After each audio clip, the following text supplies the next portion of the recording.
Can you hear me? Can you see me? My name is Jason Hart, and I'm going to tell you a story. I can picture you rolling your eyes already. I know you think you've heard it all, but you haven't heard anything like what I'm about to tell you. Trust me on this one. There is a small problem, though, which you may not like. I will reveal the ending to you. A few minutes ago, I consumed a 200 milligram solution of yellow phosphorus dissolved in olive oil. I'm feeling just fine at the moment, if a little nauseous due to the oil, but pretty soon I will experience intense perspiration, chest pains, thirst, and arrhythmia. In an hour or two, regurgitation and abdominal pains will begin as my liver will start to give in. My blood pressure will drop and my pulse will become weak and irregular. And then the real fun will start. I will suffer from photophobia, oversensitiveness, cranial pains that will gradually progress to the spine, and internal hemorrhage. Hopefully I will have enough time to complete this narration before I die of hepatonephric failure. Can you hear me? Can you see me? If I'm doing this correctly, this transmission should be broadcasting non-stop. I hope I'm doing it correctly. I have no way of knowing. I need to tell the world what's going on here. There must be somebody out there who cares. Do not feel sorry for me. I deserve to die for what I did. I had no idea what was happening, but that's no excuse. No excuse. I should have known better than to do everything I was told to do without ever asking questions. I should have known better. I took the poison on purpose. It was my choice. They tell me I've always been good at making choices. That's what got me into trouble in the first place. They said I was a diamond, and I believed them. I'm getting sidetracked. I mustn't linger. Time is limited. It all started when I received a call from a man. Against my better judgment, I decided to meet him.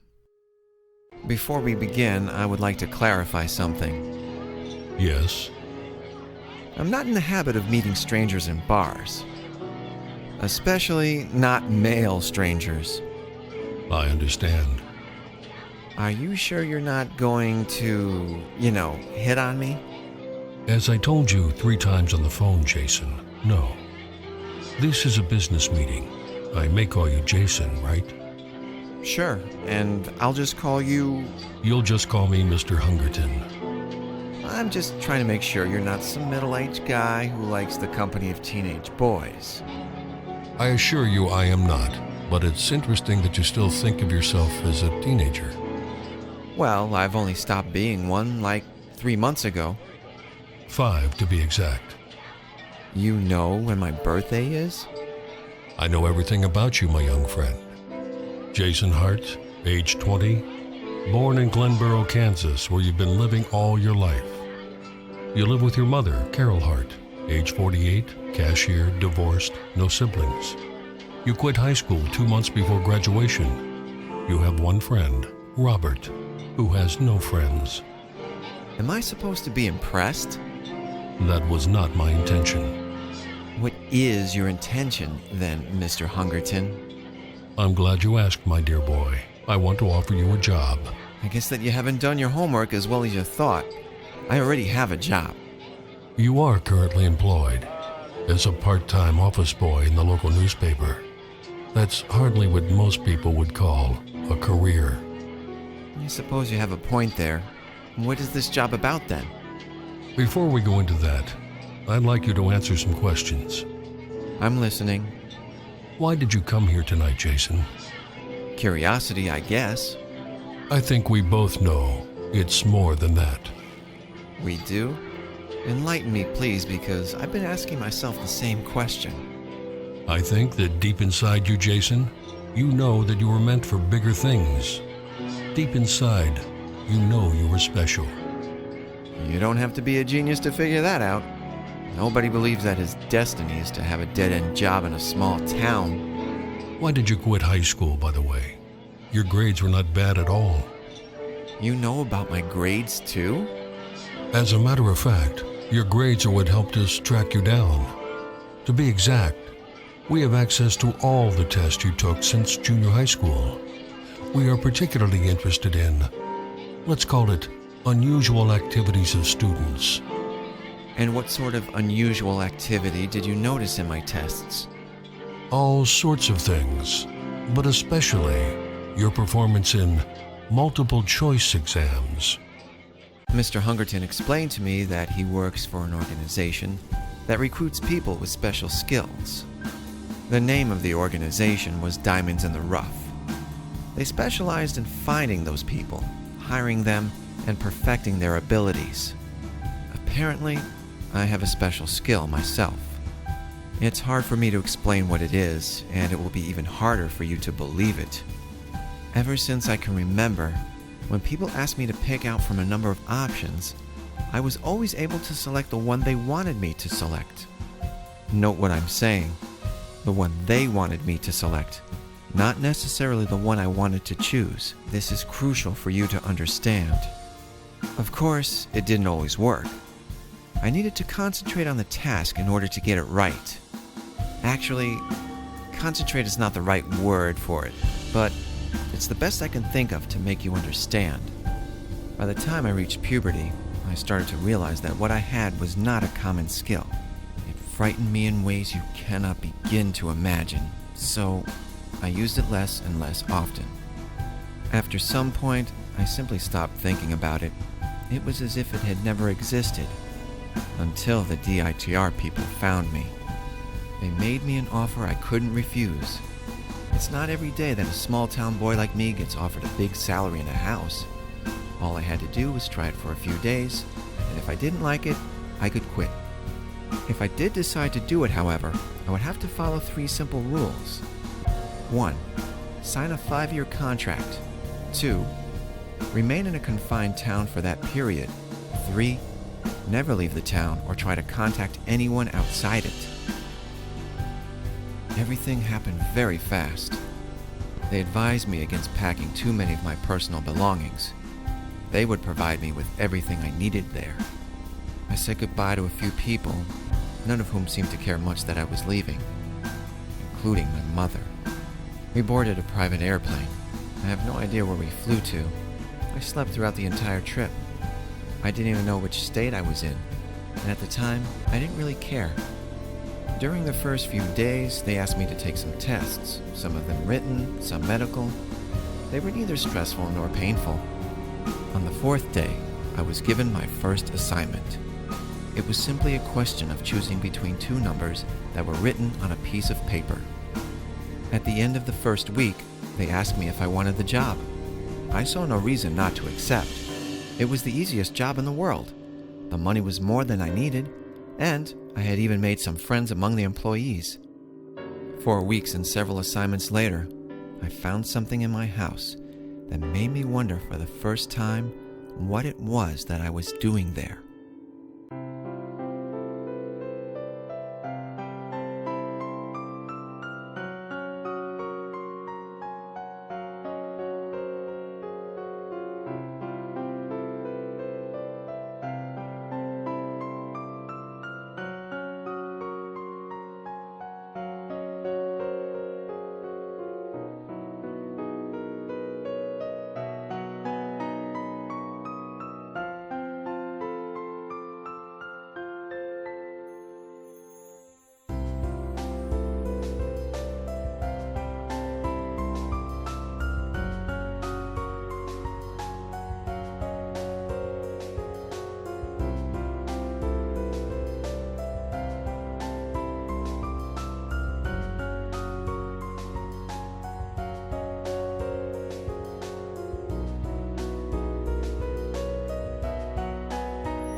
Hello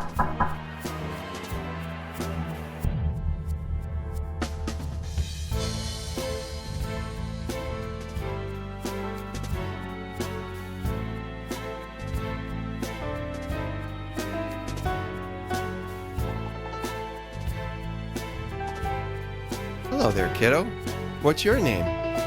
Hello, my name is Jerry. What's yours? It's nice to meet you, Jerry. My name is Jason. What are you doing here? Are you related to William? I'm just playing with my truck. Do you want to play with me? Maybe later. I'm rather busy at the moment.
Jason, good to see you.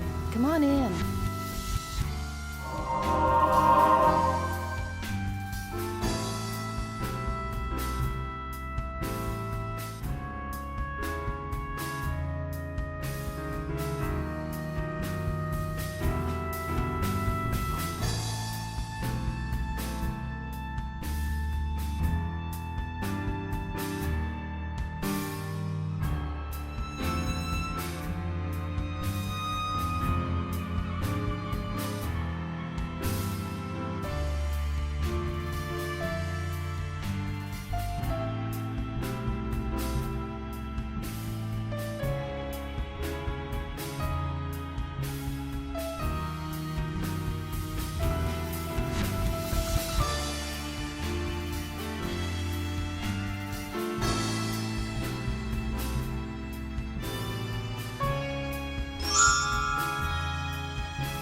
How are you today, Sidel? I didn't expect to find you here. I thought you'd be having breakfast at the restaurant. I'm doing fine. I'm embarrassed to say I overslept a bit. I only woke up half an hour ago. I bet you can still see the pillow marks on my cheek. You look as fresh as ever to me. Oh, Jason, you're such a sweetheart. I like what you've done with your place. Unlike the other apartments, it has a personal touch to it. I wish. No matter how much I try, it looks and feels as cold and impersonal as a hotel room. Not everyone is lucky enough to have a house of their own in this town, Mr. Golden Boy. You know I hate that nickname. Who came up with it anyway? Do you even need to ask? Henry, right? It seems like he has a nickname for everyone. But what does he mean by it? As if you don't know. The Diamonds people are treating you like a prince ever since you arrived. You must be a great asset to them. I don't believe I deserve any special treatment. If what you say is true, do you know why I mean so much to them? I really don't. They hardly ever explain to me the logic behind my assignments, much less the ones of others. Do you have any assignments for today? Oh, I just finished mine. You know, all I have to do is fall asleep. Do I have the greatest job in the world or what? Are you going to the company later to give them your report? I know I have to, but I have so much to do around the house. I can take it for you if you want me to. Really? That would be great. Here you go.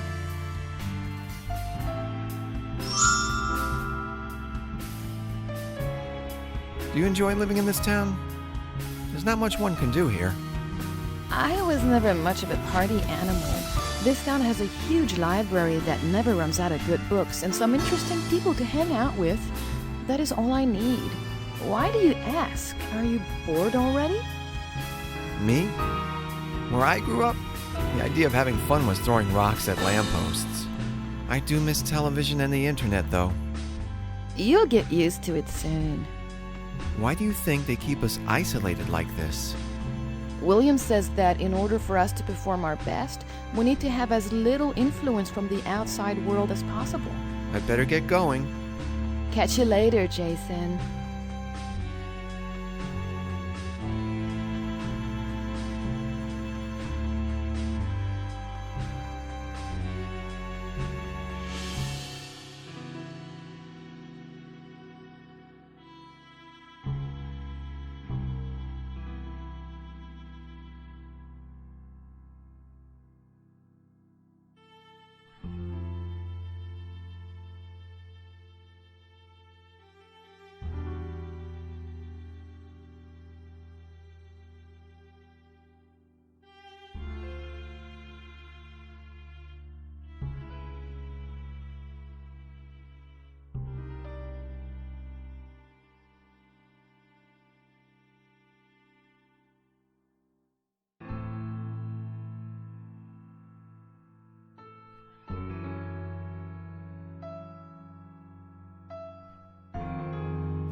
Can you tell me what your special ability is again? Dreams. I've always been able to dream about incidents that eventually happened. At first, I thought that I could somehow predict the future, but the DITR people told me that I can actually make things happen by dreaming about them. However, I think I have disappointed them so far, as we haven't made much progress, but they seem to be confident I can make it.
In the first one, all the women were lined up in a line, and I was looking at them behind a glass.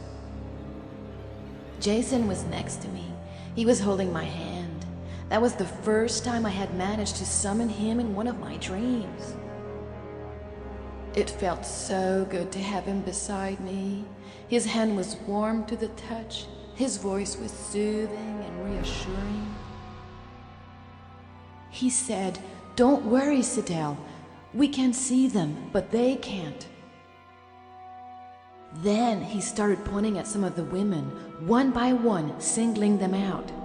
His face was blank, expressionless, as if he was in some sort of trance. He was done after what seemed like an eternity, but couldn't have been more than a few seconds. He looked at me, startled, as if noticing for the first time that I was there. He said, "My work is done, Sydel. It's your turn now." I wanted to shout at him, beg him not to let go of me, not to leave me there alone in that cold room. He wouldn't listen, though. He walked out of the room and out of the dream. I was alone then, alone looking at the women. They just stood there, motionless, oblivious of my presence. I started concentrating on the ones Jason had selected, like I knew I was supposed to. But the moment I felt I was making contact, I woke up. The second dream was mercifully brief. I was standing on an alien landscape facing two funny-looking demons. They were asking me to go to a place far away, a place of magic, in order to find someone, but above all, in order to find myself. I didn't like it. I started to run, and then I woke up in my bed. I'm pretty sure that was just an ordinary nightmare. I don't think it's related to my mission. Women standing in line? Demons? This doesn't make any sense. No wonder the poor girl isn't making any progress.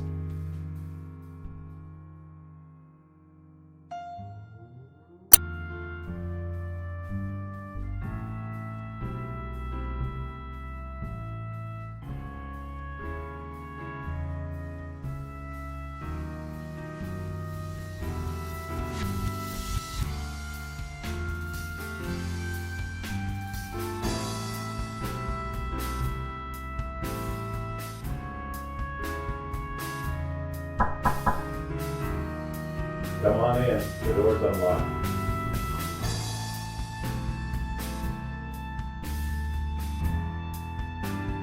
Hello, Curtis. Hello, my friend. I haven't seen you around lately. I trust you weren't sick. Sick? Oh, no, nothing like that. I just prefer staying indoors whenever I can. I hope I'm not interrupting anything. Certainly not. I had just finished my book anyway. Was it a good one? It was indeed. The Engagement of Heaven and Hell by William Flake, my favorite author. Are you familiar with his work? I can't say that I am. I strongly recommend that you try reading some of his poems. You see, Flake was fascinated by the occult. Was he? Many people seem to think he was just like us, different, gifted. He claimed he saw visions. Of course, people laughed at him and accused him of being a phony. But you and I know better, don't we? I don't know. If you say so. His genius is portrayed in his work. He knew how it feels to be mocked, how it feels to be an outcast. You should definitely read his books. What have you been up to since we last spoke? Nothing much. I like to cook, go to DITR, make my reports, read a lot of books. That's how I usually keep myself busy. What have you been up to since we last spoke? Nothing much. I like to cook, go to DITR, make my reports, read a lot of books. That's how I usually keep myself busy. I assume you like working here. What's not to like? I've been waiting all my life for someone to understand my gift and give me the opportunity to share it.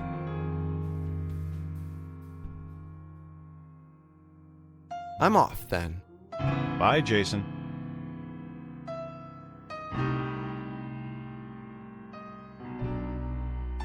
Hello, Curtis. Hello, my friend. What have you been up to since we last spoke? Nothing much.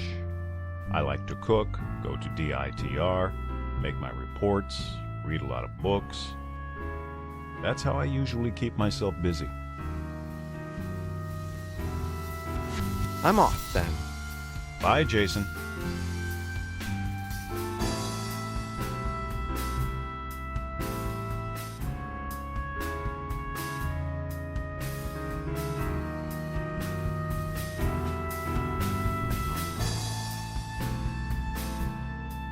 I see the world in colors, Jason. I see it as nobody else can. Colors? I don't understand.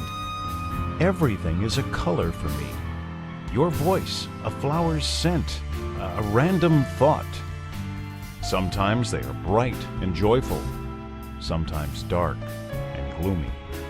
Okay, and what can you do with these colors? I can mix them together, of course. What else can one do with colors? Right. Silly me.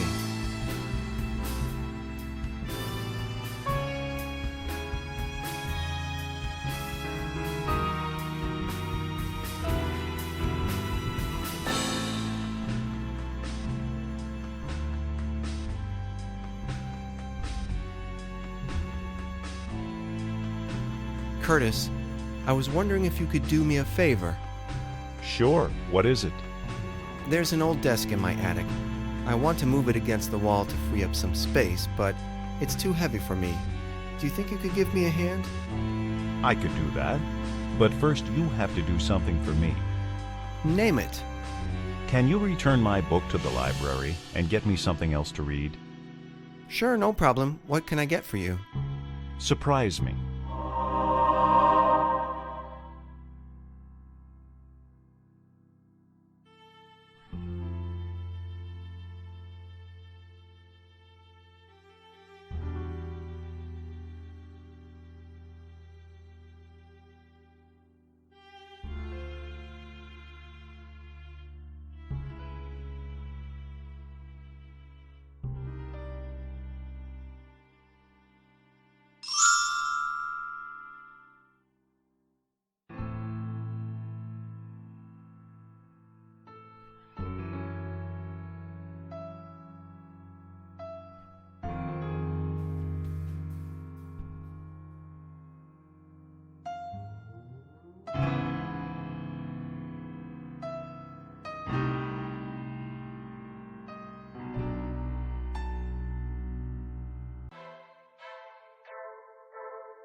Hello there. Shh.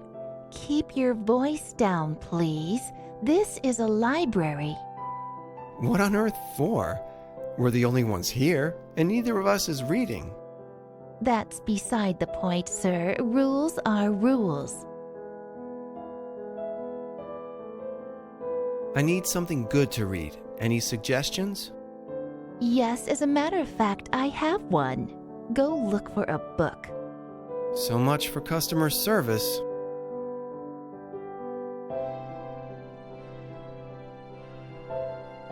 I need something good to read. Any suggestions? Yes, as a matter of fact, I have one. Go look for a book. So much for customer service. Thank you for your help. Shh.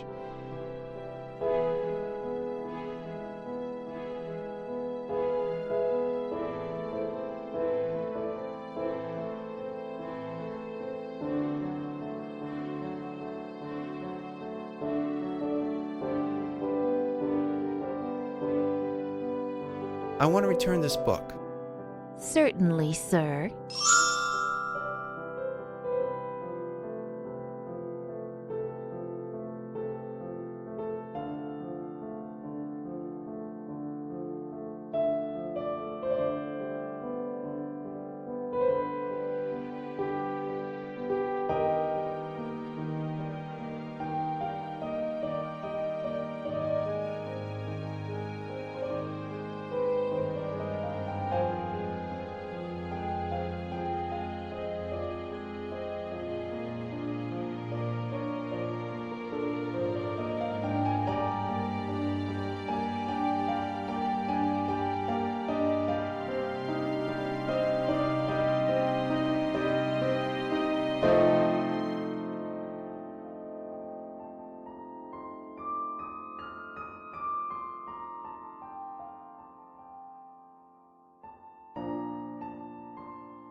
I want to borrow this book for Mr. Curtis Sloane.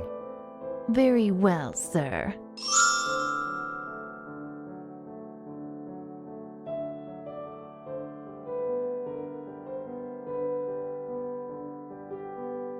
I want to borrow this book for Mr. Curtis Sloane. Very well, sir.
on in. The door's unlocked.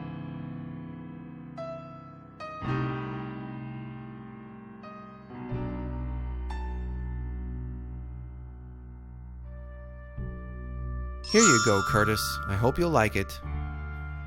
Excellent choice, Jason. Excellent choice indeed. Can you come to my house and help me now? A deal is a deal. Lead the way. On the count of 3. 1, 2, 3. That should do it. Thank you very much, Curtis. I'm glad to be of assistance. See you later, dude.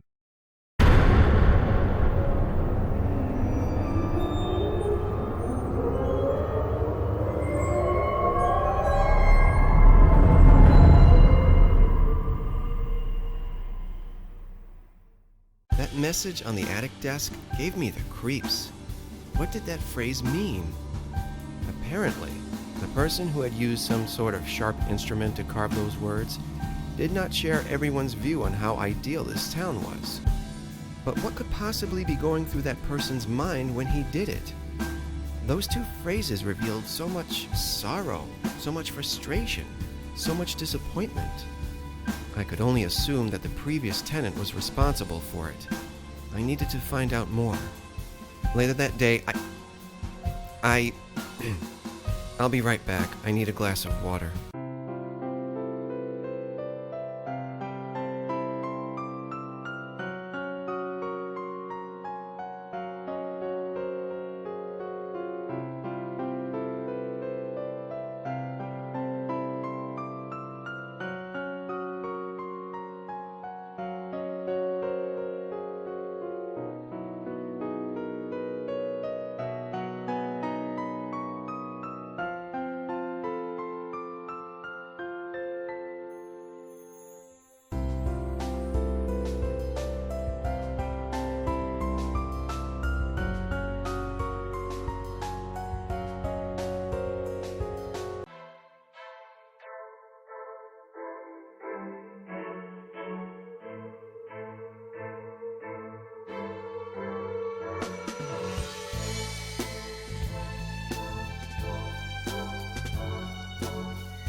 Did you know the person who used to live in my house before I moved in?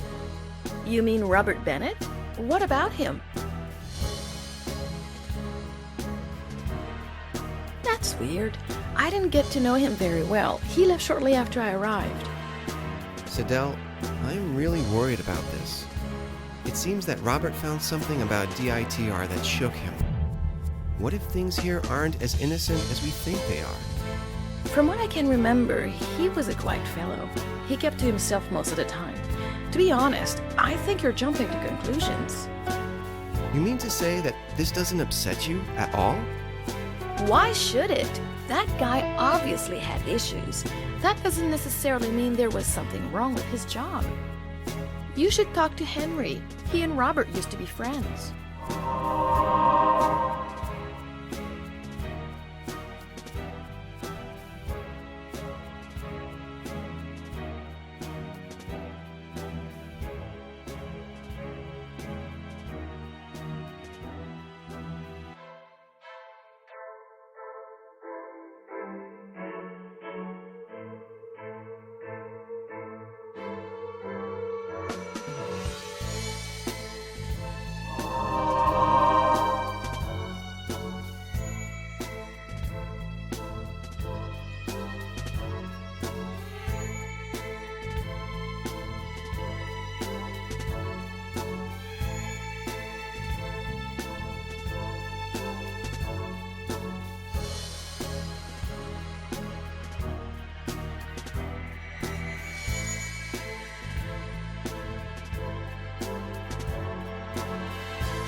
Go away. I already gave you my bloody report. Henry, it's Jason. Do you have a minute? Depends on what you want. I just thought we could chat for a little while.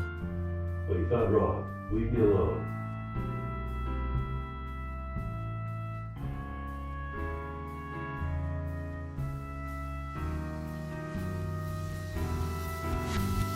Open up, Henry. I want to talk to you about your friend Robert.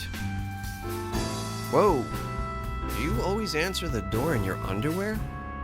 What did you just say? I said, do you always answer the... Not that, you idiot. About Robert. I want to talk to you about him. I heard you were friends. Maybe we were. What's it to you? Well, I just found something in my house, and it made me curious. Say no more. It's not safe to talk here. Meet me by the pavilion in half an hour. Wait, what do you mean...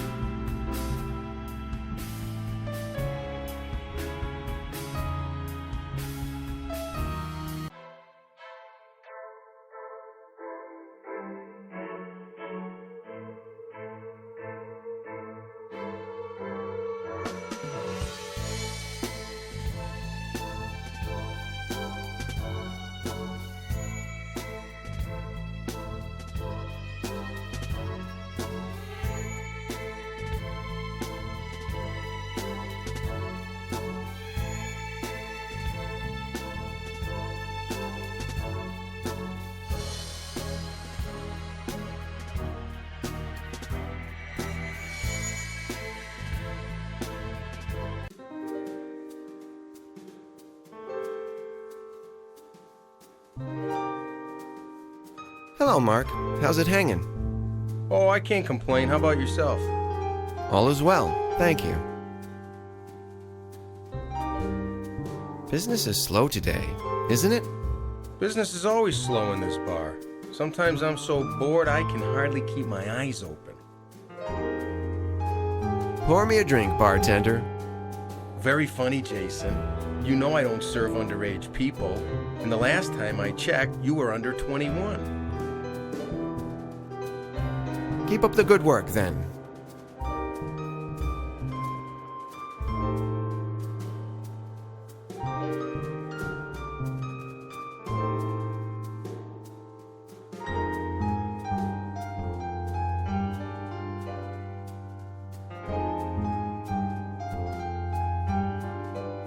Hello, Mark. How's it hanging? Oh, I can't complain. How about yourself? All is well, thank you. I take it not many people in this town are heavy drinkers, then. That's an understatement. I've seen 12-year-olds more interested in alcohol than you guys. Then there's the permanent employees who know better than to drink on the job. It is absolutely forbidden by DITR rules. So most people only come here to grab a bite? That's right. Of course, there are exceptions like that blonde chick or the receptionist of the DITR building. I forget her name. She can't resist a good bottle of bourbon. I understand she's already been caught drinking once, but she keeps coming back for more. And it's not like she can hold her liquor. A couple of sips and she's out cold.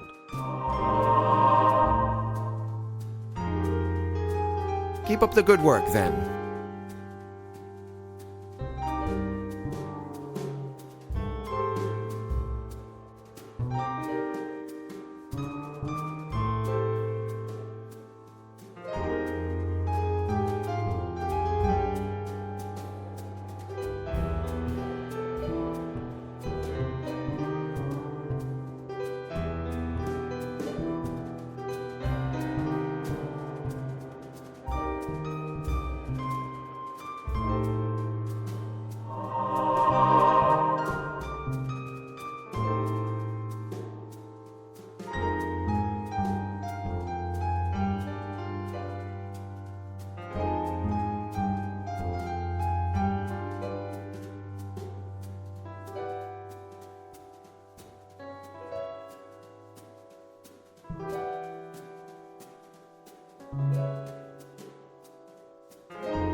Hello, Nadine. Hello, Jason. What's up? Isn't it a little too early to be drinking? Unlike you, my dear, I am old enough to drink what I want, whenever I want to. For how long have you been in this town? 18 months, give or take a week. Do you enjoy working for Diamonds in the Rough? I most certainly do. Although it does get a little tiring, considering how much they depend on me. What do you mean they depend on you?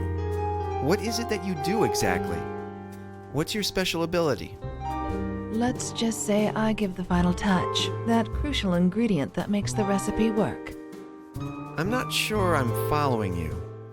Let me put it this way, Jason. If DITR was a restaurant, I'd be the executive chef. And what would my role be in this colorful analogy? I'm sure you can prepare a mean cucumber salad. I'll catch you later, Nadine. Look after yourself, Jason.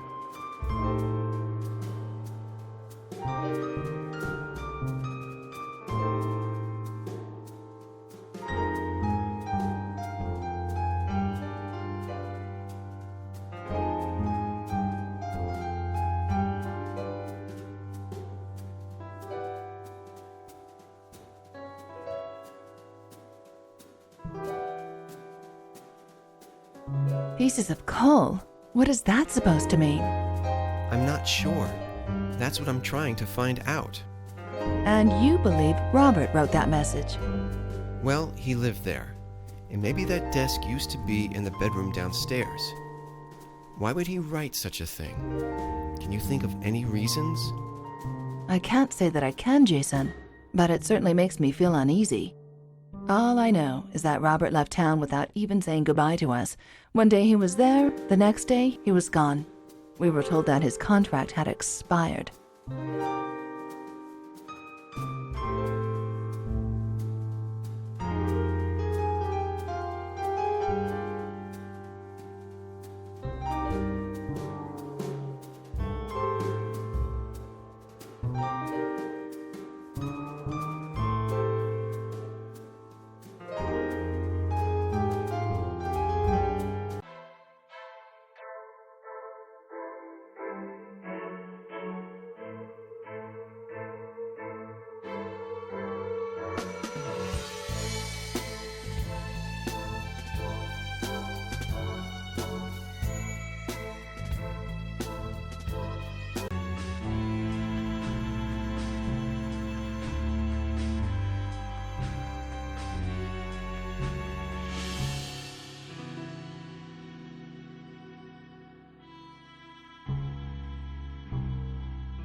on in. The door's unlocked.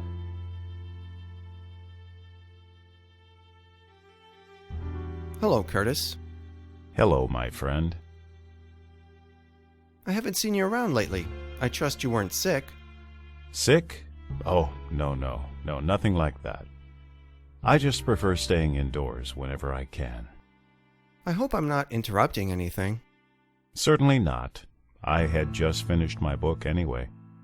Was it a good one? It was indeed. The Engagement of Heaven and Hell by William Flake, my favorite author. Are you familiar with his work? I can't say that I am. I strongly recommend that you try reading some of his poems. You see, Flake was fascinated by the occult. Was he? Many people seem to think he was just like us, different, gifted. He claimed he saw visions. Of course, people laughed at him and accused him of being a phony. But you and I know better, don't we? I don't know, if you say so. His genius is portrayed in his work. He knew how it feels to be mocked, how it feels to be an outcast. You should definitely read his books. What have you been up to since we last spoke? Nothing much. I like to cook, go to DITR, make my reports, read a lot of books. That's how I usually keep myself busy. I assume you like working here. What's not to like? I've been waiting all my life for someone to understand my gift and give me the opportunity to share it. What have you been up to since we last spoke? Nothing much. I like to cook, go to DITR, make my reports, read a lot of books. That's how I usually keep myself busy.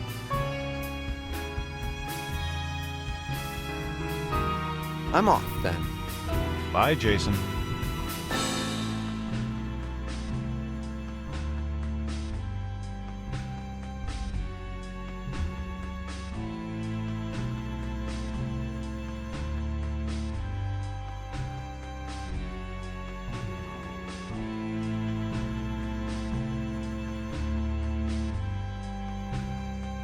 I see the world in colors, Jason. I see it as nobody else can. Colors? I don't understand. Everything is a color for me. Your voice, a flower's scent, a random thought. Sometimes they are bright and joyful, sometimes dark and gloomy. Okay, and what can you do with these colors? I can mix them together, of course. What else can one do with colors? Right. Silly me.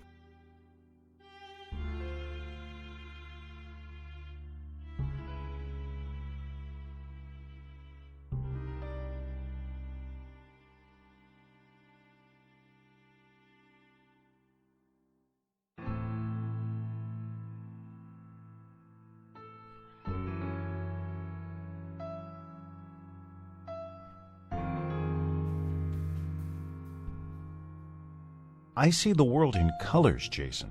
I see it as nobody else can. Colors? Everything is a color for me. Your voice, a flower's scent, a random thought. Sometimes they are bright and joyful, sometimes dark and gloomy. Okay, and what can you do with these colors? I can mix them together, of course. What else can one do with colors? Right. Silly me.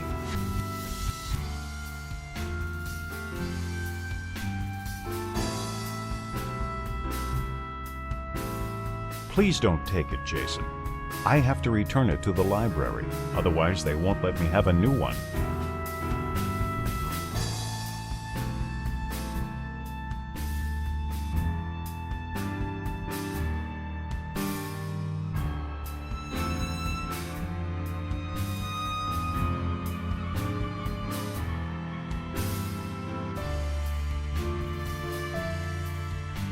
Please don't take it, Jason. I have to return it to the library. Otherwise, they won't let me have a new one.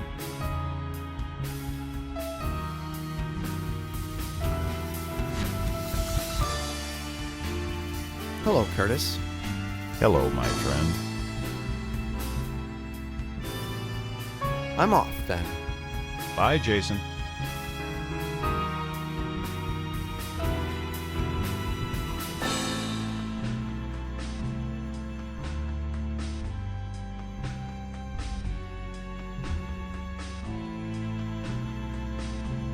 Curtis, I was wondering if you could do me a favor. Sure, what is it? There's an old desk in my attic. I want to move it against the wall to free up some space, but it's too heavy for me. Do you think you could give me a hand? I could do that, but first you have to do something for me. Name it. Can you return my book to the library and get me something else to read? Sure, no problem. What can I get for you? Surprise me.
Hello there. Shh. Keep your voice down, please. This is a library. What on earth for? We're the only ones here, and neither of us is reading. That's beside the point, sir. Rules are rules. I need something good to read. Any suggestions? Yes, as a matter of fact, I have one. Go look for a book. So much for customer service. Thank you for your help. Shh.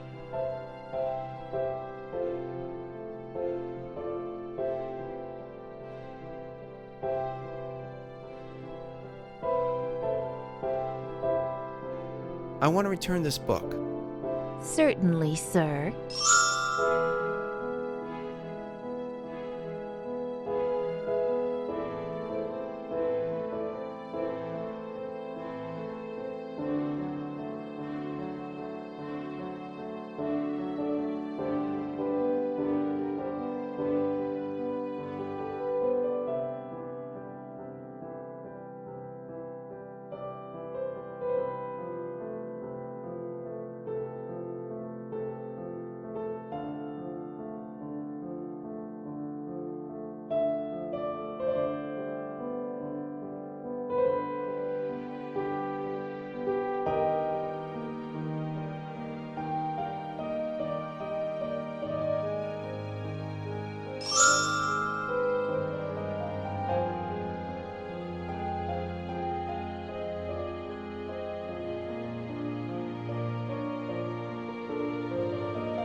I want to borrow this book for Mr. Curtis Sloan. Very well, sir.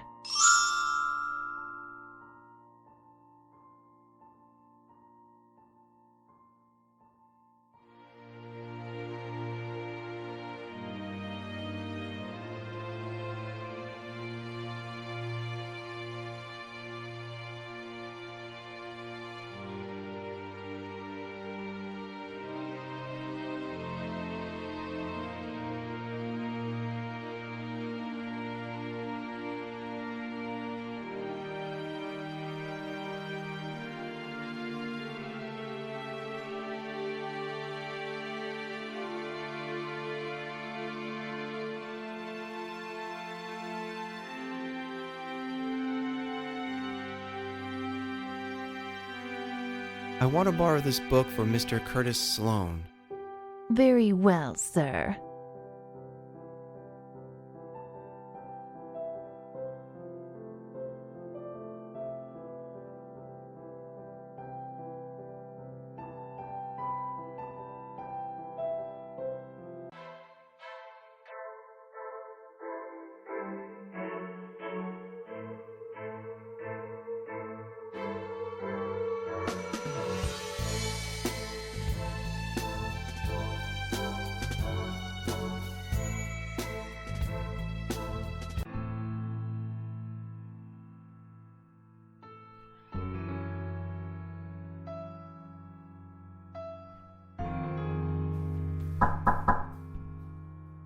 Come on in. The door's unlocked.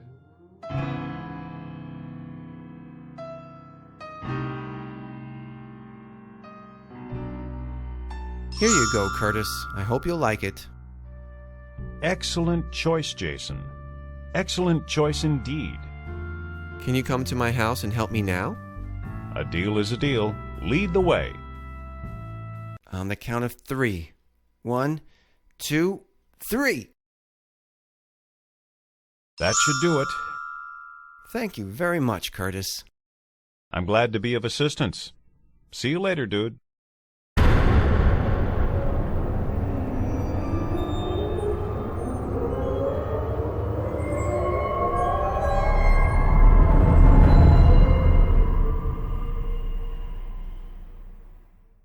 That message on the attic desk gave me the creeps. What did that phrase mean? Apparently, the person who had used some sort of sharp instrument to carve those words did not share everyone's view on how ideal this town was. But what could possibly be going through that person's mind when he did it? Those two phrases revealed so much sorrow, so much frustration, so much disappointment. I could only assume that the previous tenant was responsible for it. I needed to find out more. Later that day, I'll be right back. I need a glass of water.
Did you know the person who used to live in my house before I moved in? You mean Robert Bennett? What about him?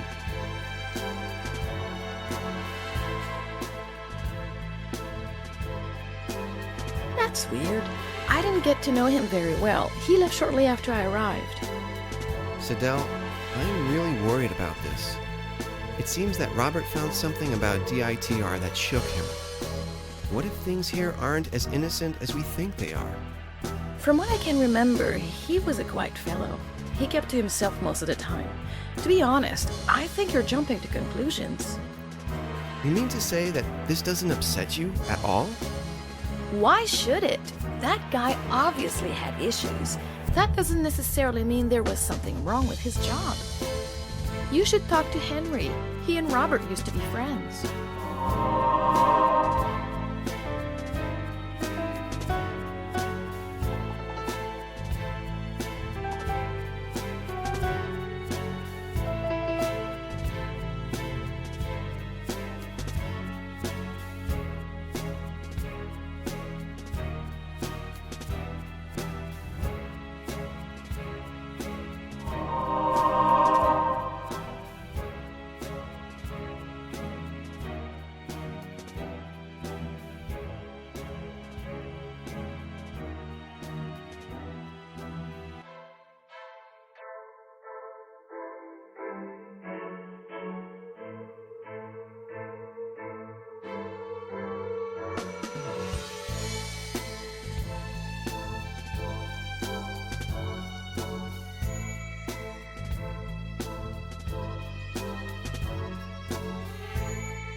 Go away. I already gave you my bloody report. Henry, it's Jason. Do you have a minute? Depends on what you want. I just thought we could chat for a little while. Well, you thought wrong. Leave me alone.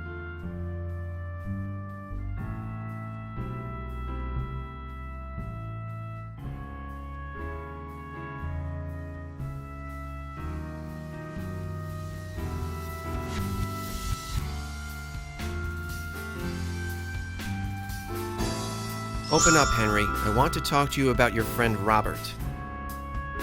Whoa. Do you always answer the door in your underwear? What did you just say? I said, do you always answer the... Not that, you idiot. About Robert. I want to talk to you about him. I heard you were friends. Maybe we were. What's it to you? Well, I just found something in my house, and it made me curious. Say no more. It's not safe to talk here. Meet me by the pavilion in half an hour. Wait, what do you mean?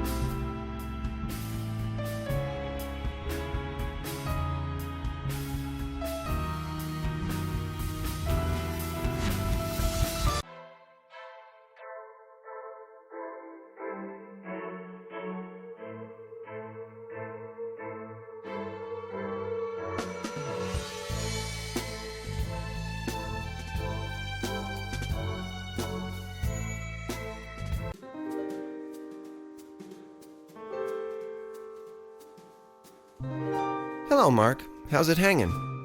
Oh, I can't complain. How about yourself? All is well, thank you. Business is slow today, isn't it? Business is always slow in this bar. Sometimes I'm so bored I can hardly keep my eyes open. I take it not many people in this town are heavy drinkers, then. That's an understatement. I've seen 12-year-olds more interested in alcohol than you guys. Then there's the permanent employees who know better than to drink on the job. It is absolutely forbidden by DITR rules. So most people only come here to grab a bite? That's right. Of course, there are exceptions like that blonde chick or the receptionist of the DITR building. I forget her name. She can't resist a good bottle of bourbon. I understand she's already been caught drinking once, but she keeps coming back for more. And it's not like she can hold her liquor. A couple of sips and she's out cold. Pour me a drink, bartender. Very funny, Jason. You know I don't serve underage people. And the last time I checked, you were under 21. Keep up the good work, then.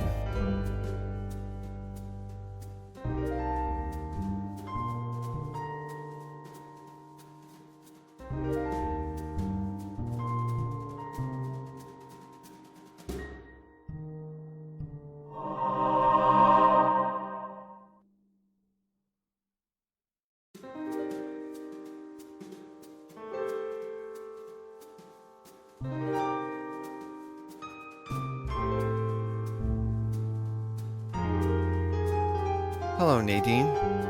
Hello, Jason. What's up?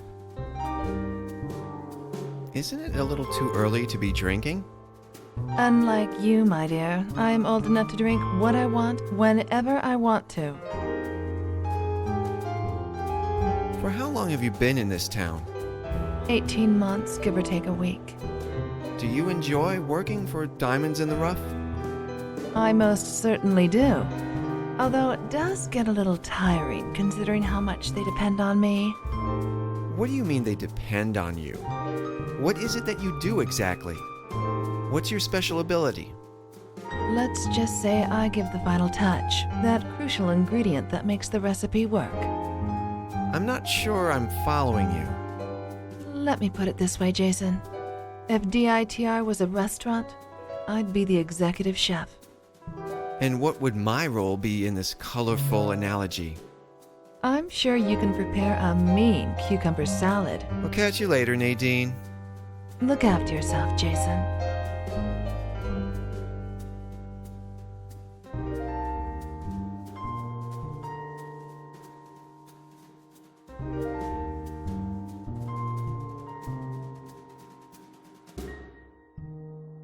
Pieces of coal? What is that supposed to mean? I'm not sure. That's what I'm trying to find out. And you believe Robert wrote that message? Well, he lived there. And maybe that desk used to be in the bedroom downstairs. Why would he write such a thing? Can you think of any reasons? I can't say that I can, Jason, but it certainly makes me feel uneasy. All I know is that Robert left town without even saying goodbye to us. One day he was there, the next day he was gone. We were told that his contract had expired.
Hello, miss.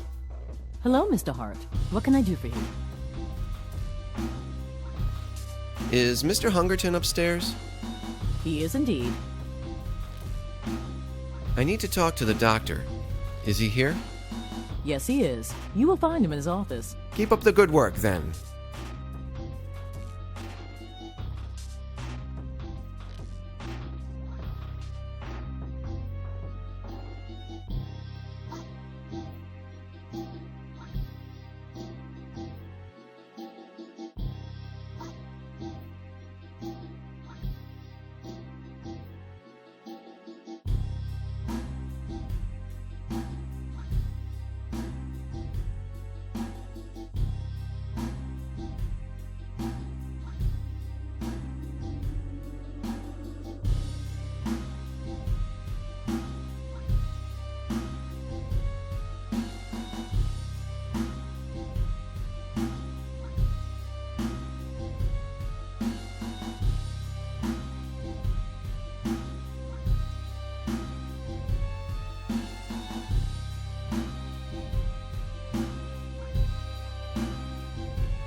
Good morning, Mr. Hungerton. I hope I'm not intruding. Good morning, Jason. Not at all. How are things in the paranormal business? It's not a business, my young friend. And it's not paranormal either. That's just a word people like to use to describe anything they do not understand. But to answer your question, everything is going fine. Thank you for asking. I have to tell you, sir, that I respect you a lot. I'm delighted to hear that. My feelings towards you are mutual. That's an amazing building you have here. I am pleased that you find it to your liking. I have to tell you, sir, that I respect you a lot. I'm delighted to hear that. My feelings towards you are mutual. I'll be on my way then. It's been a pleasure, Jason, as always.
Hello, Dr. Brown. Nice to see you again, Jason. Is your report ready by any chance? Not yet, but I'm working on it.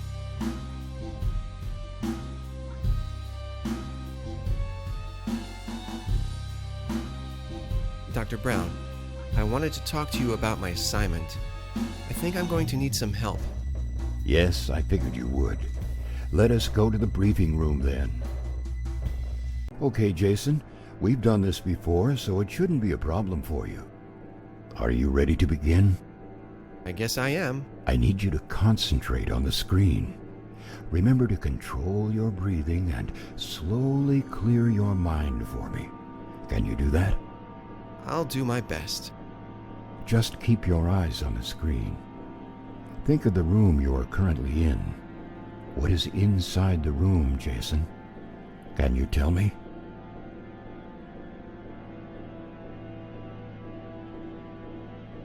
Well, there's a big table and some chairs, a projector, a screen. Very well, Jason. But are you certain the chairs are really there? Picture the room in your mind and you'll realize that the chairs are disappearing one by one. There are no more chairs in the room, are there, Jason? Right. No more chairs.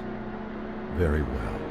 Remember to keep your eyes on the screen as the projector is slowly fading away. Can you see the projector, Jason? No! No! It disappeared right before my eyes. Where did it go? It's not important, Jason.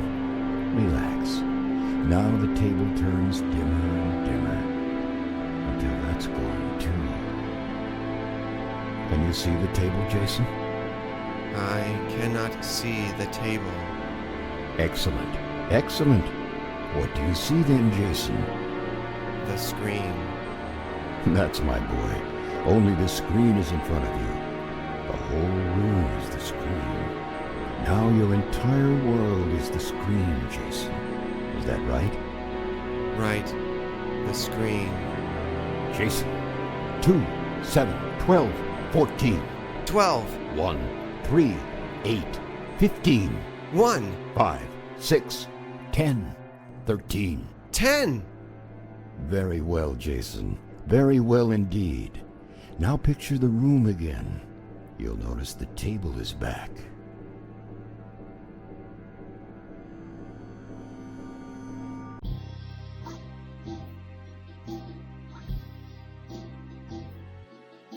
That's some spooky work you do in that room, Doctor. Is it? Does it cause you discomfort? Talk to me about it. I barely remember the whole thing. It's like I'm separated from my body and watch myself from above. That's an interesting way of putting it. This procedure is necessary at this stage, Jason.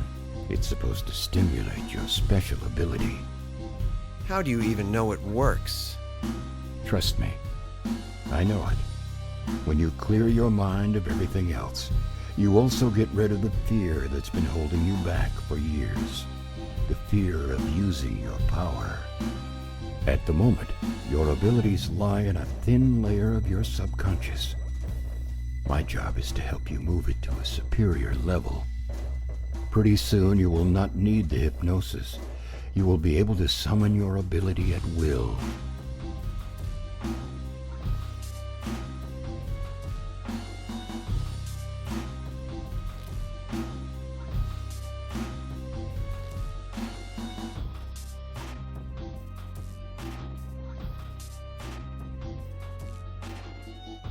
I was wondering, Dr. Brown, do you succeed in making the special abilities of all employees work?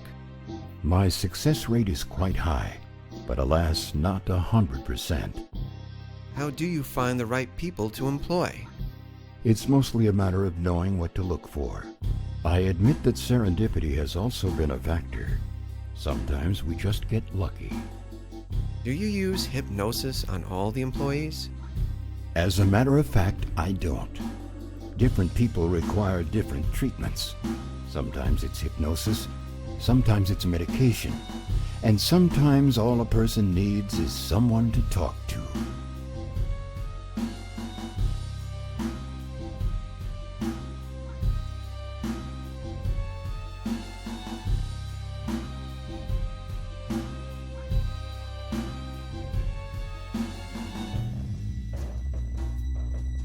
Is this Miss Williams' report?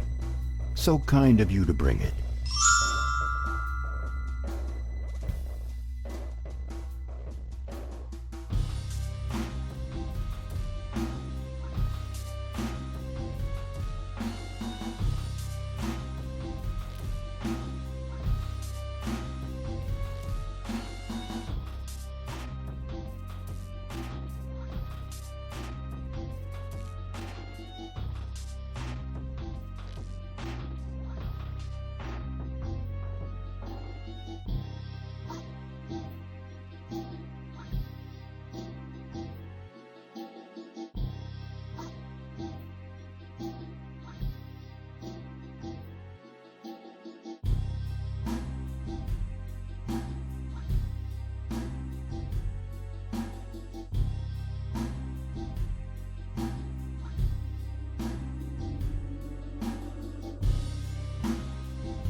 Thank you for sharing that thought, Jason, but I'm afraid I have nothing to say about it. Thank you for sharing that thought, Jason, but I'm afraid I have nothing to say about it.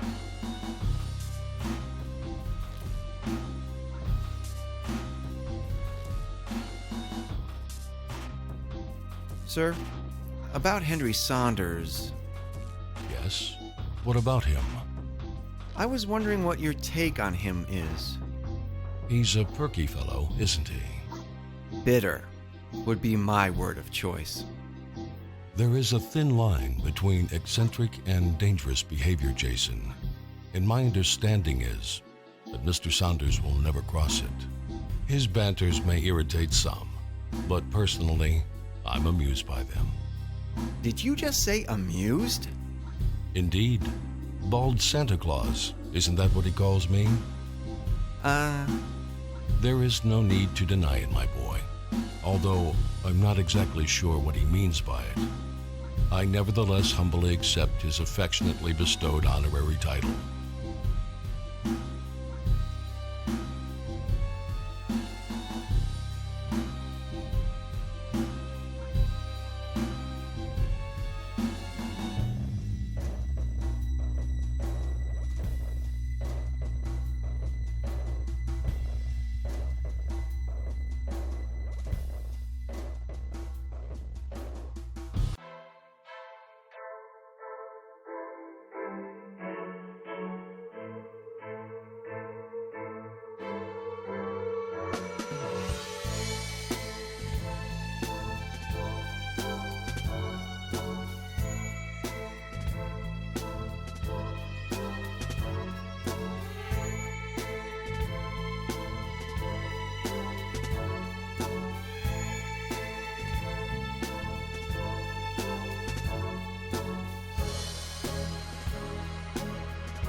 Here we are, then.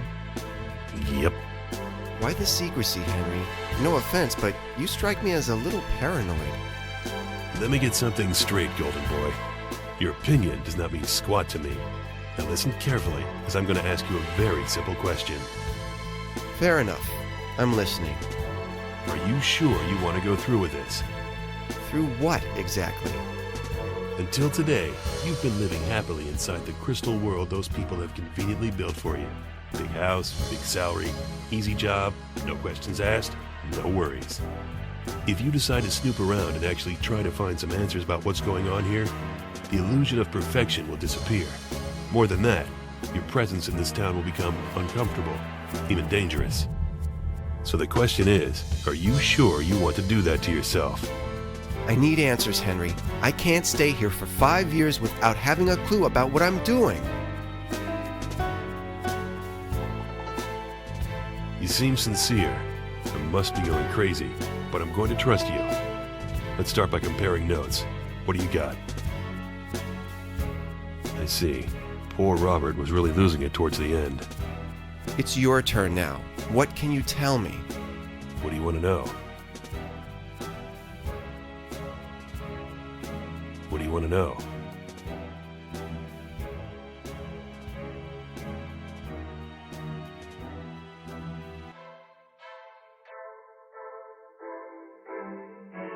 I didn't think much of you at first. Now I think you are naive to the point of stupidity. I'm glad to hear your opinion of me has improved. What's your curse anyway? My curse? What do you mean, my curse? Yeah, what sets you apart from those muggles? I don't know what you're talking about. What on earth are muggles? Not a J.K. Rowling fan, I take it. Never mind. I mean, what's your special ability? Oh, that. Well, they tell me I'm good at making choices. Are you now?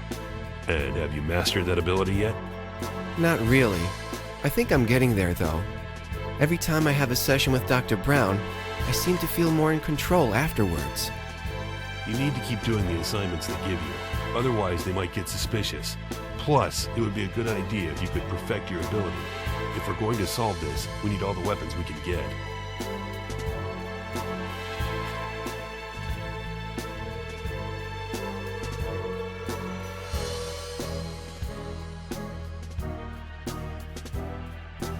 Bald Santa Claus? That guy doesn't miss much, I tell you. He's the brains behind the whole operation.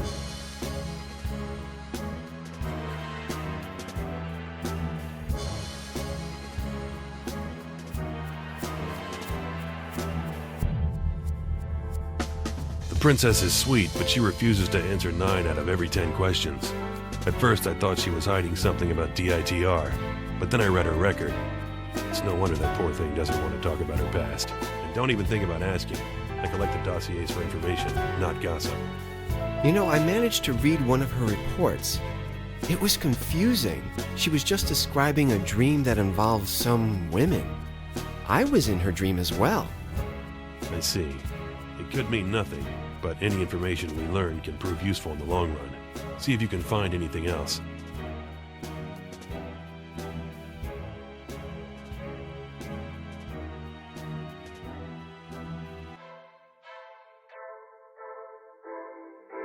I don't have any proof yet, but I'm pretty sure it's a government organization, probably military. What makes you say that? Well, think about it. Nobody's ever heard about them, and they seem to be blessed with unlimited funds. And do you have any idea where we are? I can't say that I do. I was... asleep during the entire flight, right? How do you know that? Everyone has been. I'm confident that they drugged us. Now, is that something your average science group would do to its employees? I guess not. What is their purpose then? At first I thought we were some kind of guinea pigs, but I've managed to gather some evidence against that theory. What kind of evidence? They keep detailed records on all of us, and I don't mean of our presence here. I'm talking about our entire lives on paper. I've managed to collect some of them, and from what I've read, there seems to be a very specific purpose for the assignments they make us perform, and they're very careful never to write this purpose down. But it doesn't seem to be a mere experiment. We need to recover as many of those records as possible. Look for yellow dossiers everywhere you go. Any idea where they might be? They're not all stored in one place. I've snatched some from their offices, but I wouldn't be surprised if others can be found in the warehouse or in Hungerton's house. We also need access to their computers. I'm not sure what we will find there, but any information we can get our hands on might be useful. They leave them unattended quite often, but the blasted things are password protected.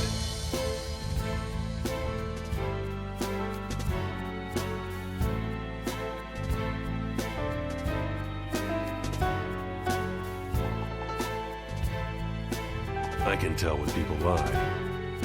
Always. You can? Wow, that's truly amazing. You would think that, wouldn't you?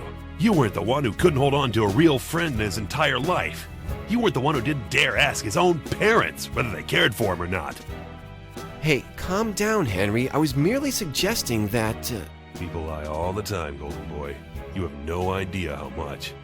You're fortunate enough to have no idea. Ignorance is bliss.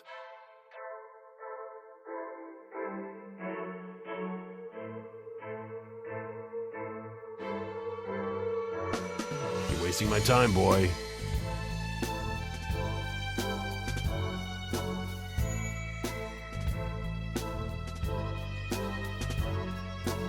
Who, Britney Spears?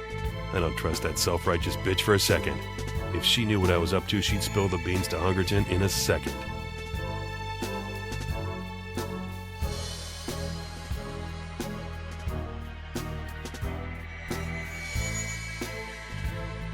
Robert and I were best friends, but I suppose you already know that. He used to be very cheerful and full of life. That was until he began asking too many questions.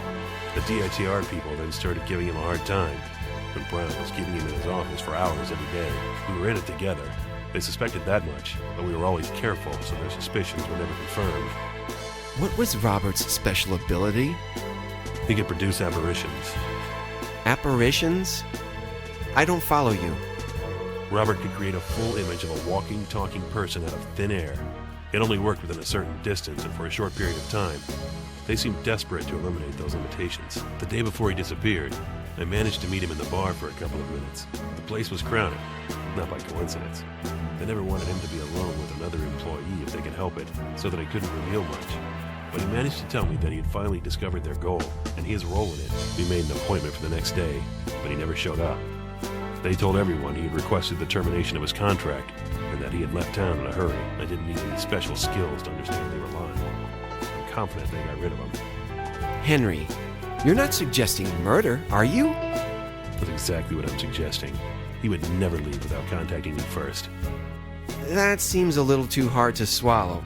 Perhaps they just sent him home. I doubt it. He knew way too much by then, and they wouldn't risk exposure. One thing we also never found out was who our mysterious friend was. You mean that there was another person who was helping you with the investigation? I'm not sure if he was helping or not. All I know is that sometimes Robert would find pieces of paper that contained information. Nothing too vital, just tips on when an office would be unattended, and therefore a good time for us to search it, where a dossier was hidden, that sort of stuff. He thought that it was another employee in search of answers, but was too afraid to come forward. I kept telling him that we couldn't trust that person, but he wouldn't listen. For all I know, it was he or she who betrayed him. Where did Robert find these pieces of paper? Inside the birdhouse in his backyard.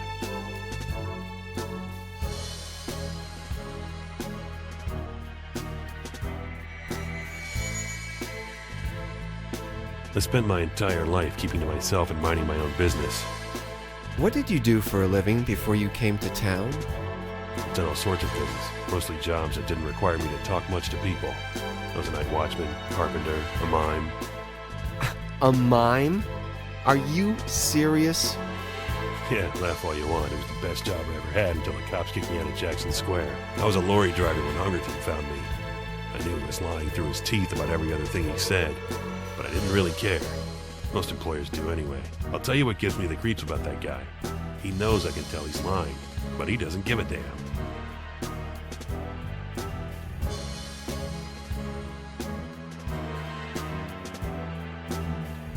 So they haven't managed to make use of her, have they? That is good. I have a feeling that she's one of the most important elements of whatever they're trying to accomplish.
I gotta get out of here.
I think you could use a break. Here. Put that away at once. Are you trying to get me fired? Come on. What harm can it do? I won't tell anyone. Why are you giving it to me anyway? I just wanted you to know how much I appreciate the work you are doing. Well, I suppose a sip wouldn't hurt. I'm going to take a break in a few minutes. Would you mind keeping an eye around you? No problem at all. I'll be in the kitchen if anyone needs me. I won't be long.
Henry?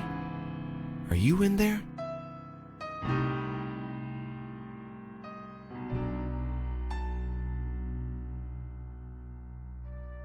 What is the plan, then? Try to get as many yellow dossiers as possible. Find a way to enter the warehouse. Gain access to their computers.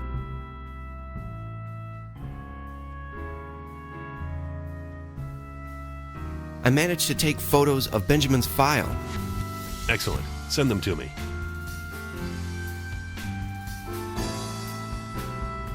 Stronger medication. No wonder that poor bastard looks more and more like a junkie every day. I managed to take photos of Curtis's file. Excellent. Send them to me. Ha! I knew I shouldn't trust them. I managed to take photos of Diana's file. Excellent. Send them to me. Telepathy. I will remember not to stand too close to that one. What is the plan, then? Try to get as many yellow dossiers as possible. Find a way to enter the warehouse. Gain access to their computers.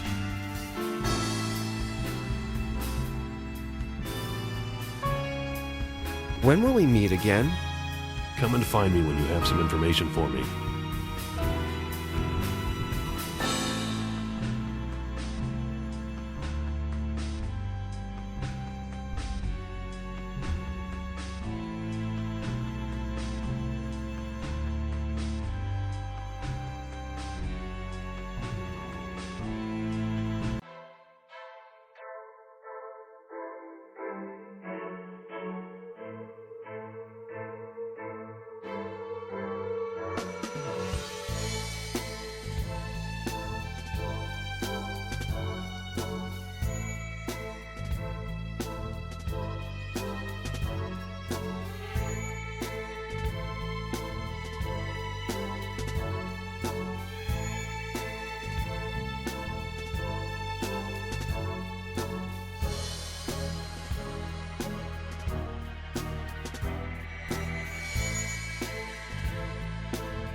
I was wondering.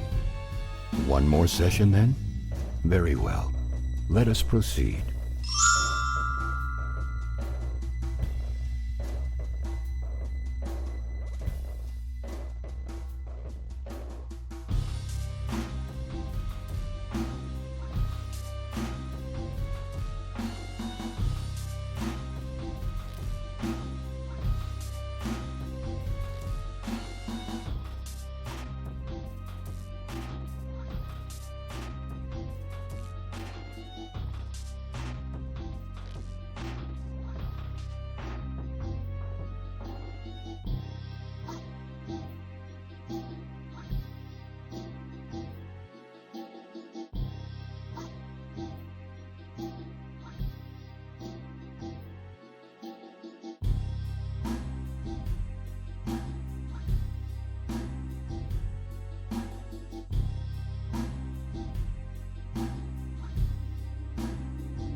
Henry? Are you in there?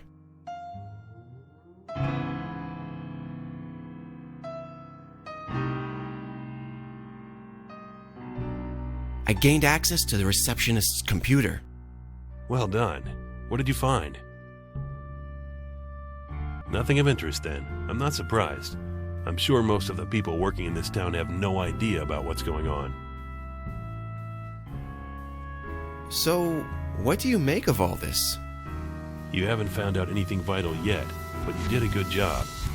One thing is for sure, I underestimated you. When we talked earlier, I knew you were being honest. I just didn't know whether you had the guts and skills to help me out. To be frank, I didn't believe I could trust you to get me a cup of hot coffee without you suffering from second-degree burns in the process. I know better now. Therefore, I want you to have this. What's that key for? I'm not sure, but I found it on Robert's desk before they removed all his stuff. He must open something in your house. Great. I think I know what it is. Let's go there and open it. I'd better stay put. They mustn't see us together.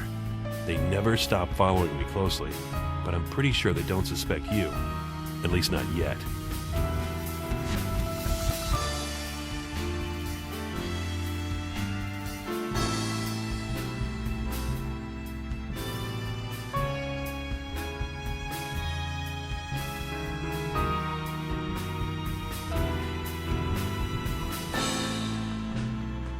When will we meet again? Come and find me when you have some information for me.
Hi again, Jerry. Hello, Jason.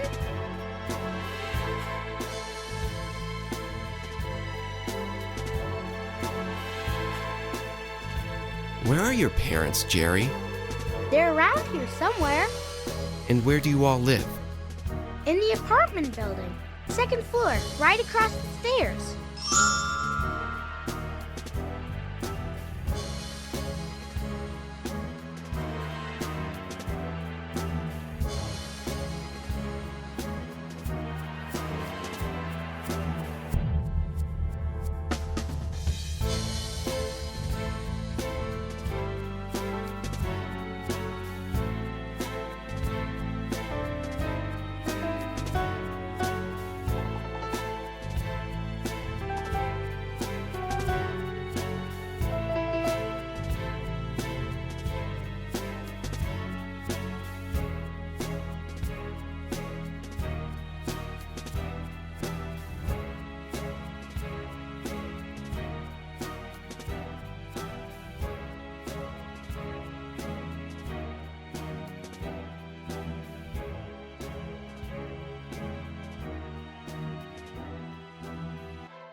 Sidel! We need to talk. I thought we were friends, Jason. Why do you say that? Of course we are friends. Oh yeah, then why don't you tell me what you've been up to lately? I just thought you'd be better off not knowing. It's safer that way. At least you don't insult my intelligence by acting surprised. You are up to something, aren't you? Is it about that damn message you found? What gave me away? I know you too well, Jason Hart. You can't hide anything from me. Look, I don't know if I should make you a part of this. It could be dangerous. All the more reason for you to tell me then. You can't handle this alone. I should have known Henry Saunders was behind all this. I thought you said he was paranoid. Now, all of a sudden, your buddy's playing detectives? The guy makes sense, Sidel. At least he convinced me. But from what you've told me, none of these things you guys have found so far is incriminating. That's true. So, I was wondering if you could help me with something.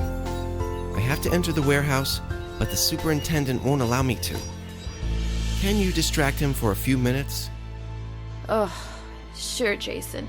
I have nothing better to do than flirting with an ape while you go through the company's toilet paper supplies. Will you do it then? It goes without saying that if I get caught, I won't talk about our deal to anyone. Whatever. Meet me there.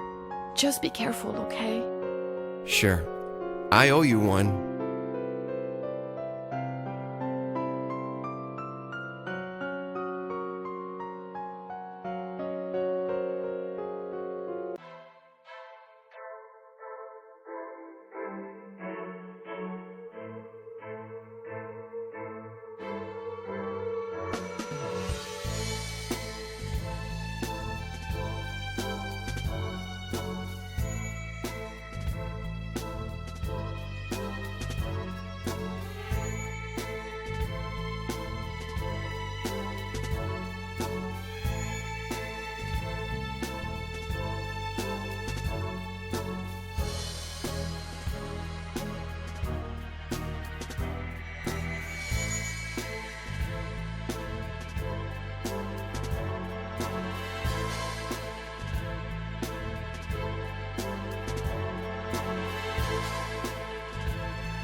Wow, really? I had no idea you had so many responsibilities. Well, you see, miss, running a warehouse is very much more than just counting boxes. You have to keep a complete inventory of all the goods. And what sort of goods are there in here? All the supplies the town needs: paper, ink, batteries, cables, detergents, perfumes, shampoos, medicine, electronic components, stationery, towels, sheets, napkins, plastic bags, sponges, disinfectants, insecticides, glasses, dishes, cutlery, clothing, furniture, computer software and hardware, fertilizers, gardening tools, books, dossiers, folders, envelopes. Fascinating. Then, of course, you have the drinks, not to mention food, bread, flour, sugar, eggs, cheese, ham, bacon, rice, spaghetti, spice, salt, pepper, spinach, beef, pork, chicken, vanilla, cherries, strawberries. Ice cream! Great! Which flavors are delivered here? Well, there's chocolate, vanilla, grapefruit, peach.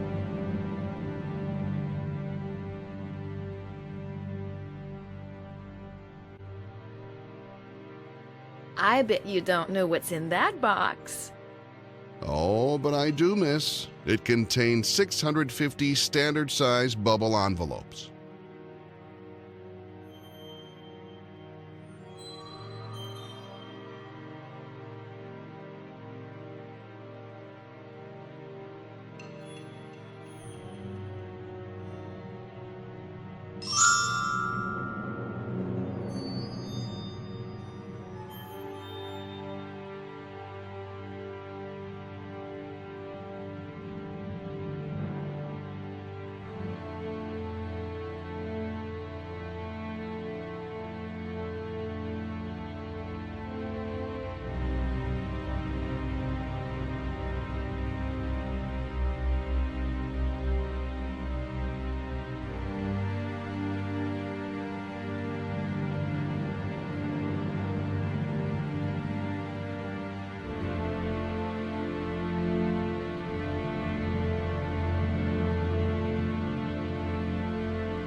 think it's time for you to drop the act, Nadine. I beg your pardon? I read your file. I know that you can control animals. You're the one who has been sending me messages with the bird. So, what if I am? Are you going to report me? No, of course not. It's just that I don't understand why you didn't simply join forces with Henry or Robert, or with me for that matter. Why didn't you let them know they could trust you? First of all, Henry would never trust me, no matter what I did or said to him. Second, I was afraid, Jason. No matter how much I wanted to learn more about the purpose of the company, I didn't want to lose my job. Come on, you don't expect me to believe that, do you? You've told me yourself that your family is wealthy. You don't need the money. Damn it, you fool! It's not the money I'm interested in! Don't you get it? I don't want to go back to my previous life. There's nothing left there for me. That's why I kept those messages cryptic. I didn't want anyone to be able to trace them back to me. You think being rich solves all your problems? You have no idea. I am an outcast in this world, Jason. We all are. So, now that the secret is out, tell me what you have found out. I don't think I can tell you anything that you don't already know. They send the assignments, collect the reports, and they also have this weird password system that they distribute in books. That's all I'm aware of. Let me get this straight. The way I see it, you can control an army of squirrels, a squadron of geese, and a fleet of trout, and yet you've never come across any useful information? It's not that simple. But yes, that's the bottom line. Animals don't go indoors, Jason. At least not without raising people's suspicions. I can't very well send a mouse to spy on diamonds in the rough for me. You, Robert, Henry, and now me. Who knows how many more employees are searching? And yet, not one of us has found anything remotely incriminating. What does that tell us, Nadine? Don't give up, Jason. Robert was onto something before they kicked him out. I know he was. Somehow I'm not so sure anymore. I'm tired of running around because a guy I've never even met got paranoid. Keep away from me from now on. I'm putting an end to this. I made a big mistake the very next day. You have to understand how I was feeling at that point. I hadn't found a single shred of evidence of foul play. The mysterious dark purpose Henry and Robert kept searching for. It started to seem ridiculous in my mind. So, I decided to put an end to all of this. Hoping that I had not ruined my chances for a career in DITR, I would visit Mr. Hungerton. I wasn't going to tell him everything because I didn't want to get the others into trouble. But I needed to hear his advice. After all, he was the one I always turned to whenever I felt confused. Henry and Nadine were little more than strangers to me. And then there was Sidel, my friend, who insisted that I was being paranoid. That done, I would go to Henry's for the last time and ask him to quit bothering me with his fantasies. What a fool I was. I'm sorry to bother you in your house, Mr. Hungerton. Don't mention it. Is there something I can help you with? Here's the thing. Lately, the secrecy around DITR has started to get to me. Because of that, I may have gone to a couple of places I wasn't supposed to go to. And I may have read a couple of files I had no business reading. I know. You know. How can you possibly know? I wouldn't be doing my job if I didn't, Jason. Few things escape my attention in this town. So, You're not angry at me? Certainly not. Curiosity is not a crime. But if you knew what I was up to, why didn't you have your people stop me? It is unfortunately true that there are few things a young person can do to keep himself occupied here. A man's got to have a hobby. Besides, everyone who works for us will eventually learn everything.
Henry?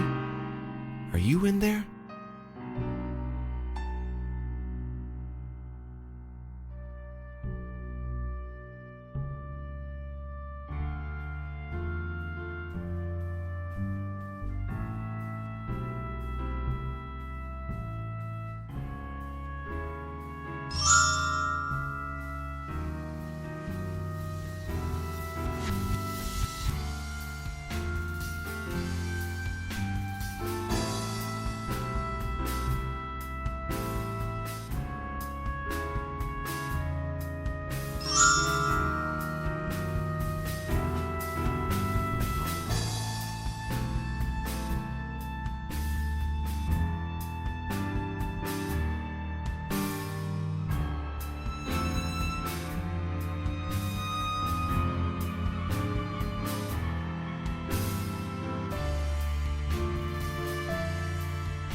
Yes?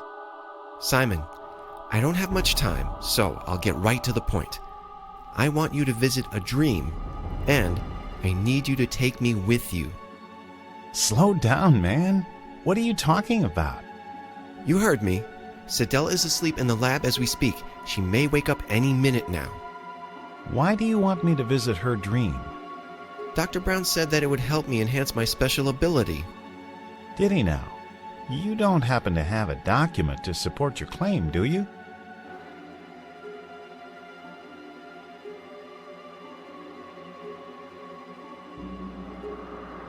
If you'll excuse me, I've got a report to write.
What is it now?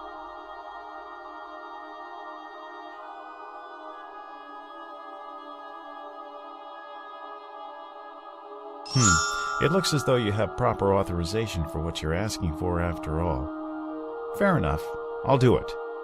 I will need something that belongs to your friend. The more personal, the better. I don't have anything right now. Come back when you get it then.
What is it now?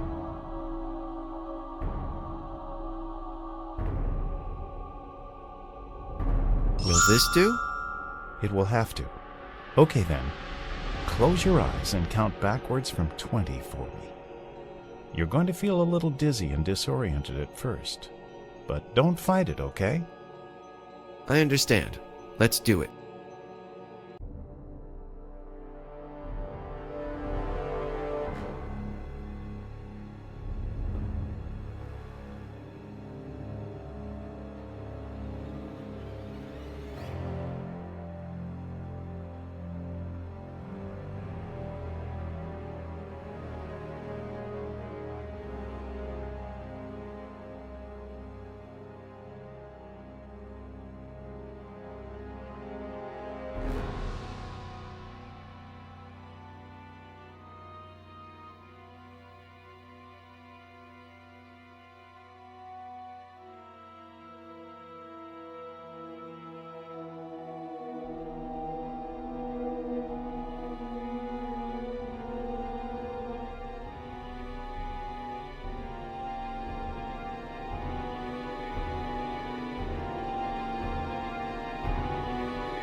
Jason, is it really you? Yes, it is. I'm sorry, do I know you? I'm Robert. Robert Bennett. Robert? What happened? Who did this to you? Brown and his thugs did. How'd you get in? I found out how to open the basement door after I read your journal. Can you get me out of here? I'm not sure. Any idea where the key to your chain is? No. You've got to help me, Jason. I can't stand it any longer. Don't worry, Robert. I'll find a way to set you free.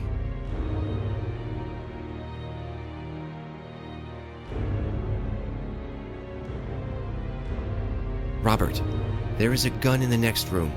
It could be our ticket out of here. Can you send an apparition to distract the guard? I'm sorry, but the way I feel now, I couldn't produce so much as an eyebrow of a person, let alone a fully talking apparition. It's all right. I'll think of something else.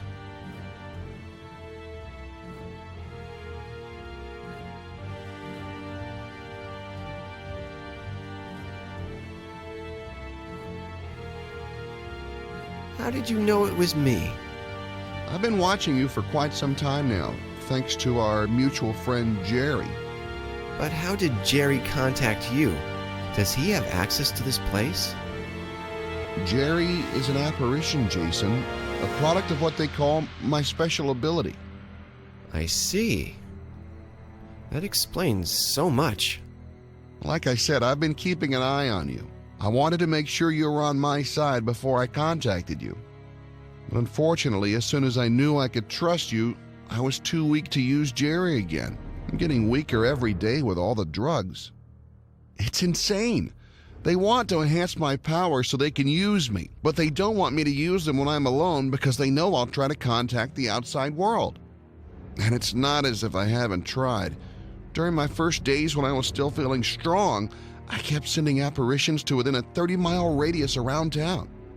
But there's nothing out there. No one. We must be in the middle of nowhere. The combination of drugs is killing me. I'm in hell, Jason. This cell right here, this is hell. Did you use Jerry to get in touch with Henry as well? I didn't have the heart to do that. You know how he is. He'd lose his head and do something stupid. I wasn't going to have him risk his life.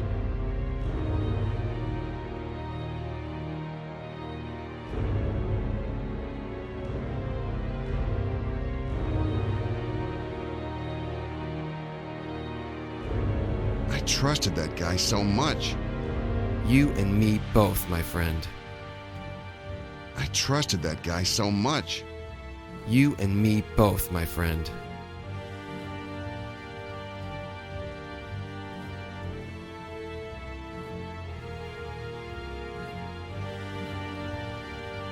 Her name will be remembered as the human equivalent of the A-bomb, and she has no idea.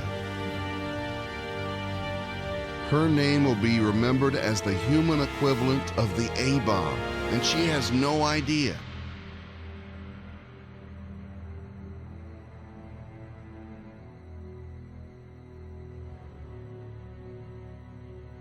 Robert, what did you discover about diamonds in the rough?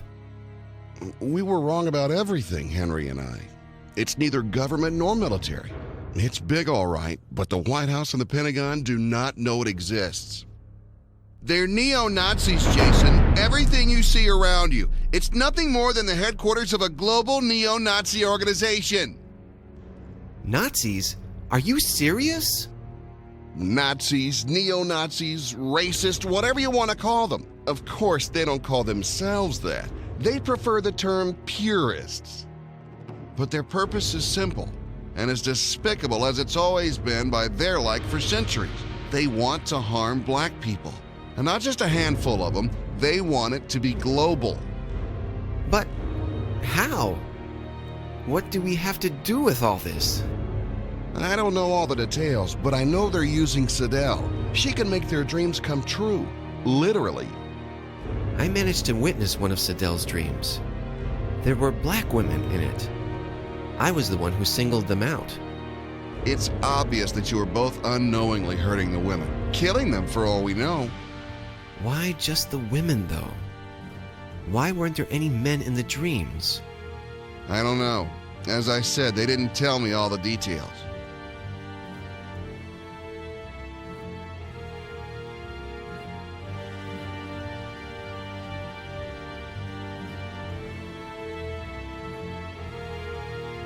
I'm sorry, but the way I feel now, I couldn't produce so much as an eyebrow of a person, let alone a fully talking apparition.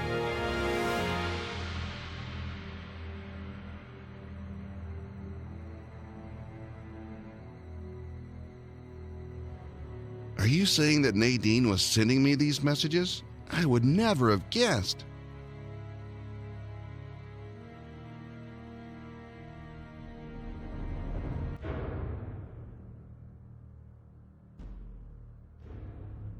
My dear friend, how right he has been to suspect them all along.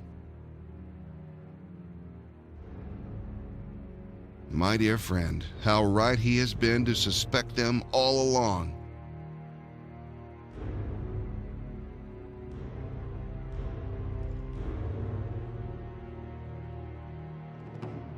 You've got to help me, Jason. I can't stand it any longer.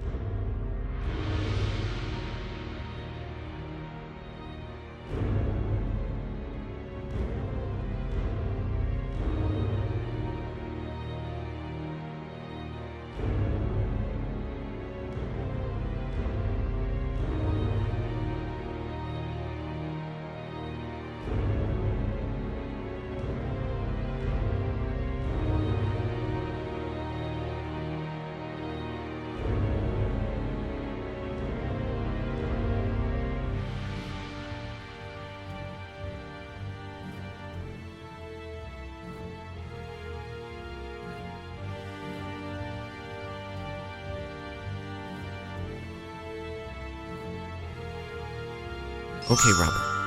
I need you to concentrate on my cell phone. What for? I shot a video of the projector images Brown uses to hypnotize us. Perhaps it will help you sharpen your ability and distract the guard next door. It's worth a shot. Okay, let's do it. Are you feeling any better yet? No, but give me a few moments. It used to take me some time to concentrate on the assignment.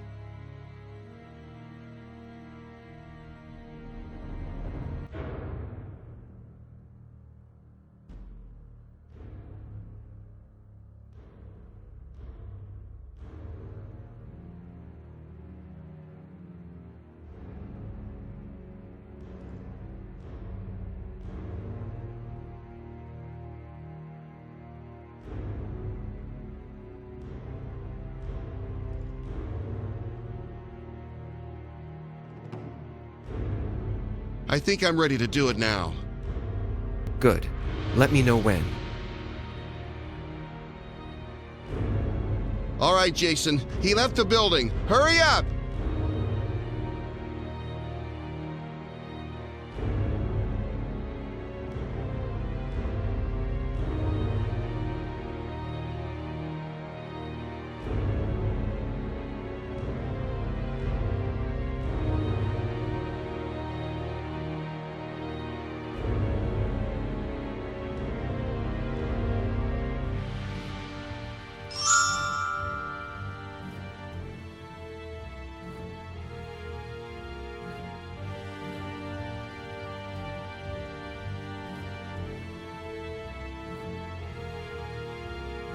Hold it right there, Hart. You! You killed Henry, you rotten fascist pig! Watch your language, you ignorant trailer trash. Unless you want your brains to decorate the wall behind you. Now, gentlemen. Surely these unpleasantries are uncalled for. Cornelius, if you would be so kind as to relieve Jason of his concealed weapon. Good. Now put your gun away as well, and let us resume our discussion upstairs. Are you sure about that, William? Of course I'm sure. Our friend knows that we can summon 10 guards by simply raising our voice. I'm confident that it won't have to come to that.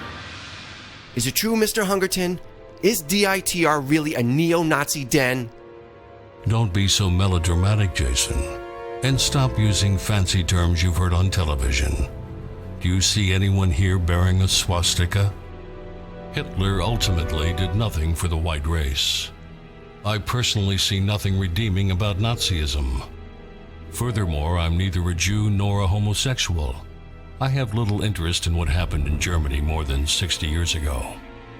Diamonds in the Rough is an organization that's fighting for cultural preservation and sovereignty. We do not confuse this with the irrational hatred towards those who differ from us. I don't understand. Where do we fit into all of this? What is the meaning of Sadel's dream?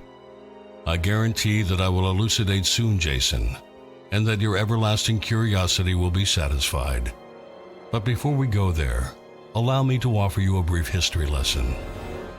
As you already know, Diamonds in the Rough was founded by Corinne Feller. What I refrained from mentioning was that Corinne's maiden name was Hungerton. You were related? Corinne was my sister, Jason. How appropriate. So, how did both of you grow up to become racists? Did your mother abuse you or something? You insolent brat. Do you have any idea who you're talking to? This man is the most brilliant mind of our century. That's quite all right, Cornelius. He is understandably upset. The answer to your sarcastic question is no. As a matter of fact, Corinne and I enjoyed a happy and carefree childhood. Of course, it was a different America back then. People still knew their place. Anyway, my sister grew up to be a fine young woman. She was married to Vincent Feller until that dreadful day that changed her life forever. On their way home from a party, they were attacked by a group of youngsters. A group of black youngsters. They were robbed, stabbed, and left to die. And that's why you ended up hating black people? Because of an isolated incident? I thought you were smarter than that. Will you let the man finish? My brother-in-law was dead before the ambulance came. My sister suffered several internal injuries. She survived, but the damage was done. She could never bear children.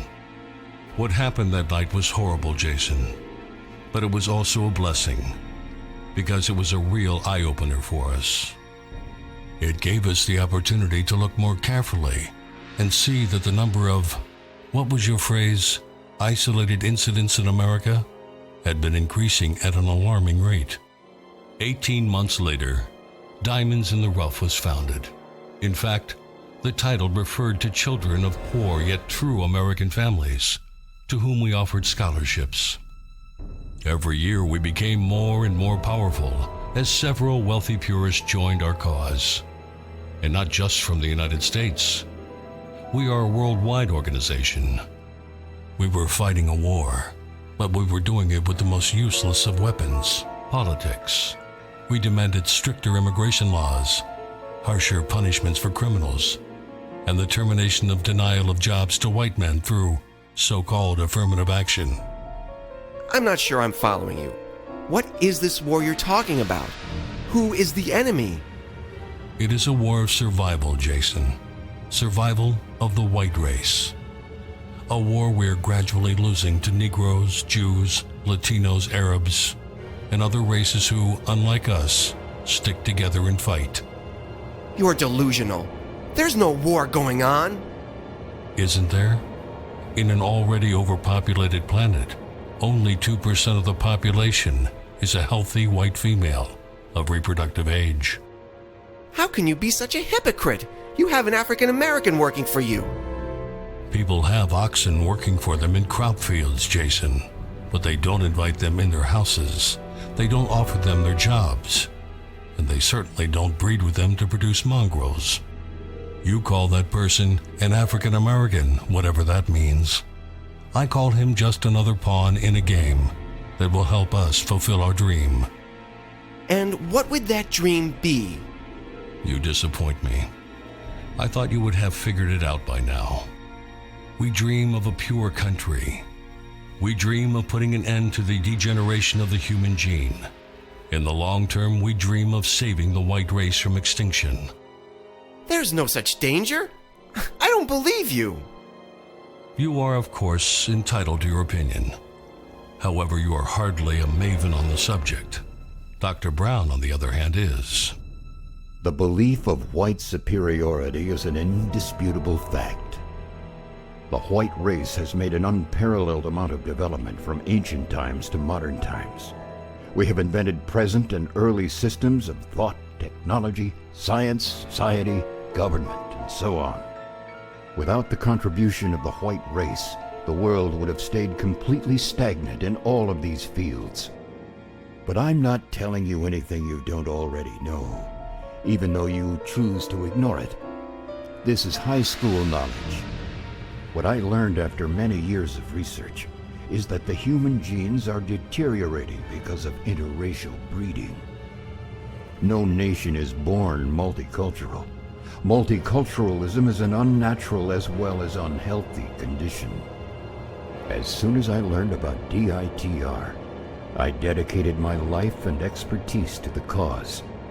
As William explained, progress was very slow during those first years. That was when I first heard of people with special abilities, people like you. We decided to hire as many of you as we could find. Although we weren't sure how we were going to use you, we saw the potential advantage an army of such people could offer. After many months of research and experiments, I managed to perfect my methods. I can now enhance anyone's special ability using the appropriate treatment. And then we found Sidell Williams, the one who possesses the most powerful gift of all, the power to make things happen, regardless of what those things are or what the distance of the target is. For years, illegal immigrants have been breaking the laws of civilized society. They sell drugs, kill, rape, or steal from innocent people. They spread more diseases than sewer rats. They breed like rabbits, having 12 babies they can't afford and won't take care of, consequently burdening the welfare system at the expense of people who deserve it and truly need it. And are any of those people grateful to us? Do they thank us for letting them stay in the country of our ancestors? Hell no! A parasite never thanks the host it is feeding on. They claim they are the victims. They claim that we should feel guilty for mistreating them. May I interrupt? By all means, do. When we first entered this room, I thought you guys were going to shoot me. I no longer think so. We're glad. We are your friends, Jason, and that is how we want you to see us. You see, my fear of being shot eventually took second place to the dread that you are going to bore me to death with a droning account of your ludicrous propaganda. No sane person will ever go along with your plans. I beg to differ, Jason. Sidell? What are you doing here? Perfect timing, Miss Williams. You see, your friend here is expressing more or less the same doubts you were when we first talked to you about our purpose. Perhaps you can talk some sense into him. Please tell me it's not true, Sidell. Tell me you don't agree with them. I'm sorry, but they have made a believer out of me. They are very smart people, Jason. Much smarter and more educated than you and me. They help me realize what they're fighting against, and I'm going to assist them in any way I can. Why, Sidell? Why? You're better than this. Better than what, Jason? Since when have you and I been better than anything? We were nothing before they found us. Nothing. All the people who work here, all those who have special abilities, what was their purpose before they arrived? I now know what my purpose in life is. I'm not going to rest until America is inhabited by nothing but white people. What exactly is it that you people are suggesting here? Genocide? Certainly not, dear boy. We're neither monsters nor murderers. And yet, you killed Henry and chained Robert like an animal! Your friend tried to attack the guards. His death was an unfortunate accident. The hell it was! As for Robert, he is a very stubborn individual. Unfortunately, he is a key factor for the success of our plan. He will have to be persuaded one way or the other.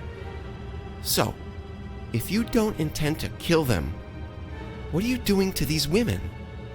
The plan is to make them stand, Jason. Sort of a poetic justice, considering the incident that led us here. What? The DITR will render 100 Negro women sterile until New Year's Day. Once that goal is achieved, apparitions will be sent to all major media in the country. We believe that this move will make our point both clear and indisputable. Besides, the list of names will be made public, and any doctor will be able to confirm our claim. Our request will be simple enough. We want all Negroes to leave the country within a month. After that period, if there are any left, we will continue on a daily basis. Naturally, we won't stop at black people. We will continue with the rest of the races in the years that follow. A new America will emerge, cleaner, much the same way that a snake sloughs off its dead, dirty, unwanted skin. You're insane. You're all insane. That's what I thought at first, too. But you know who helped me change my mind? You! What the hell are you talking about? Just what do you think your role is in all this, Hart? We may sound confident to you now, but we had our doubts on whether we were doing the right thing. That is why finding someone like you was so important to us. The numbers we gave you corresponded to several women, both white and black, and you picked the black ones every time. If that's not enough proof, I don't know what is. You don't understand. That's not how it works. My ability helps me find out the answer that the one who asked the question expects me to select. It doesn't make it a universally correct answer. Again, you are deluding yourself, Jason. You must clear your mind of the anti-racist propaganda they've been feeding it for years and see the truth. It all comes down to this. Are you with us or against us? We do not need you to select women any longer. It is now clear to us that we are doing the right thing. However, I'm sure we will find other uses for you. What do you say, Jason? I will not lie to you. If you deny us your cooperation, you will never be allowed to leave this town. Can I have some time to think? Alone, in my house? I don't see why not. Take as much time as you need.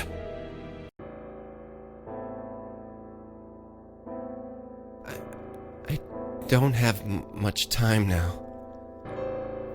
I can feel it.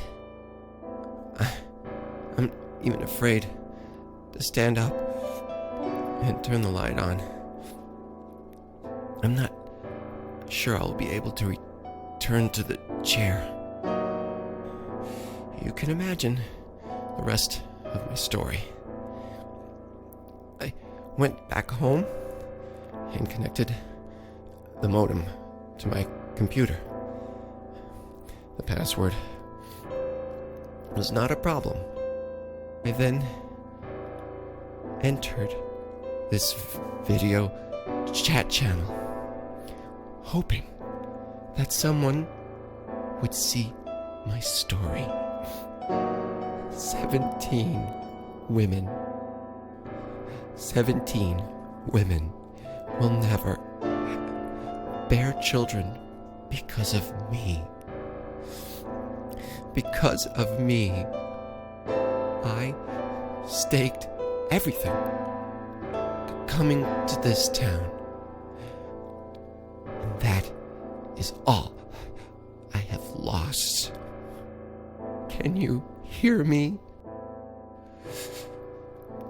Can you see me? I'm sorry for what I did. But most of all, I'm sorry for what I am.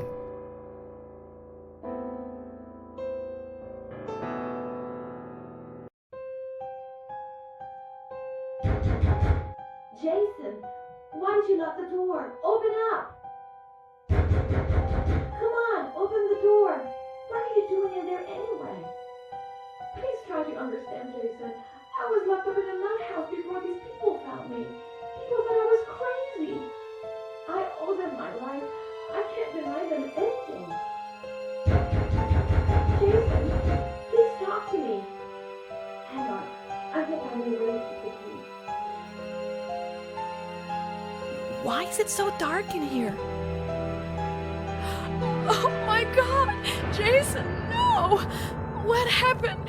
What did you do? No. Please, God, no. Don't die. You can't die.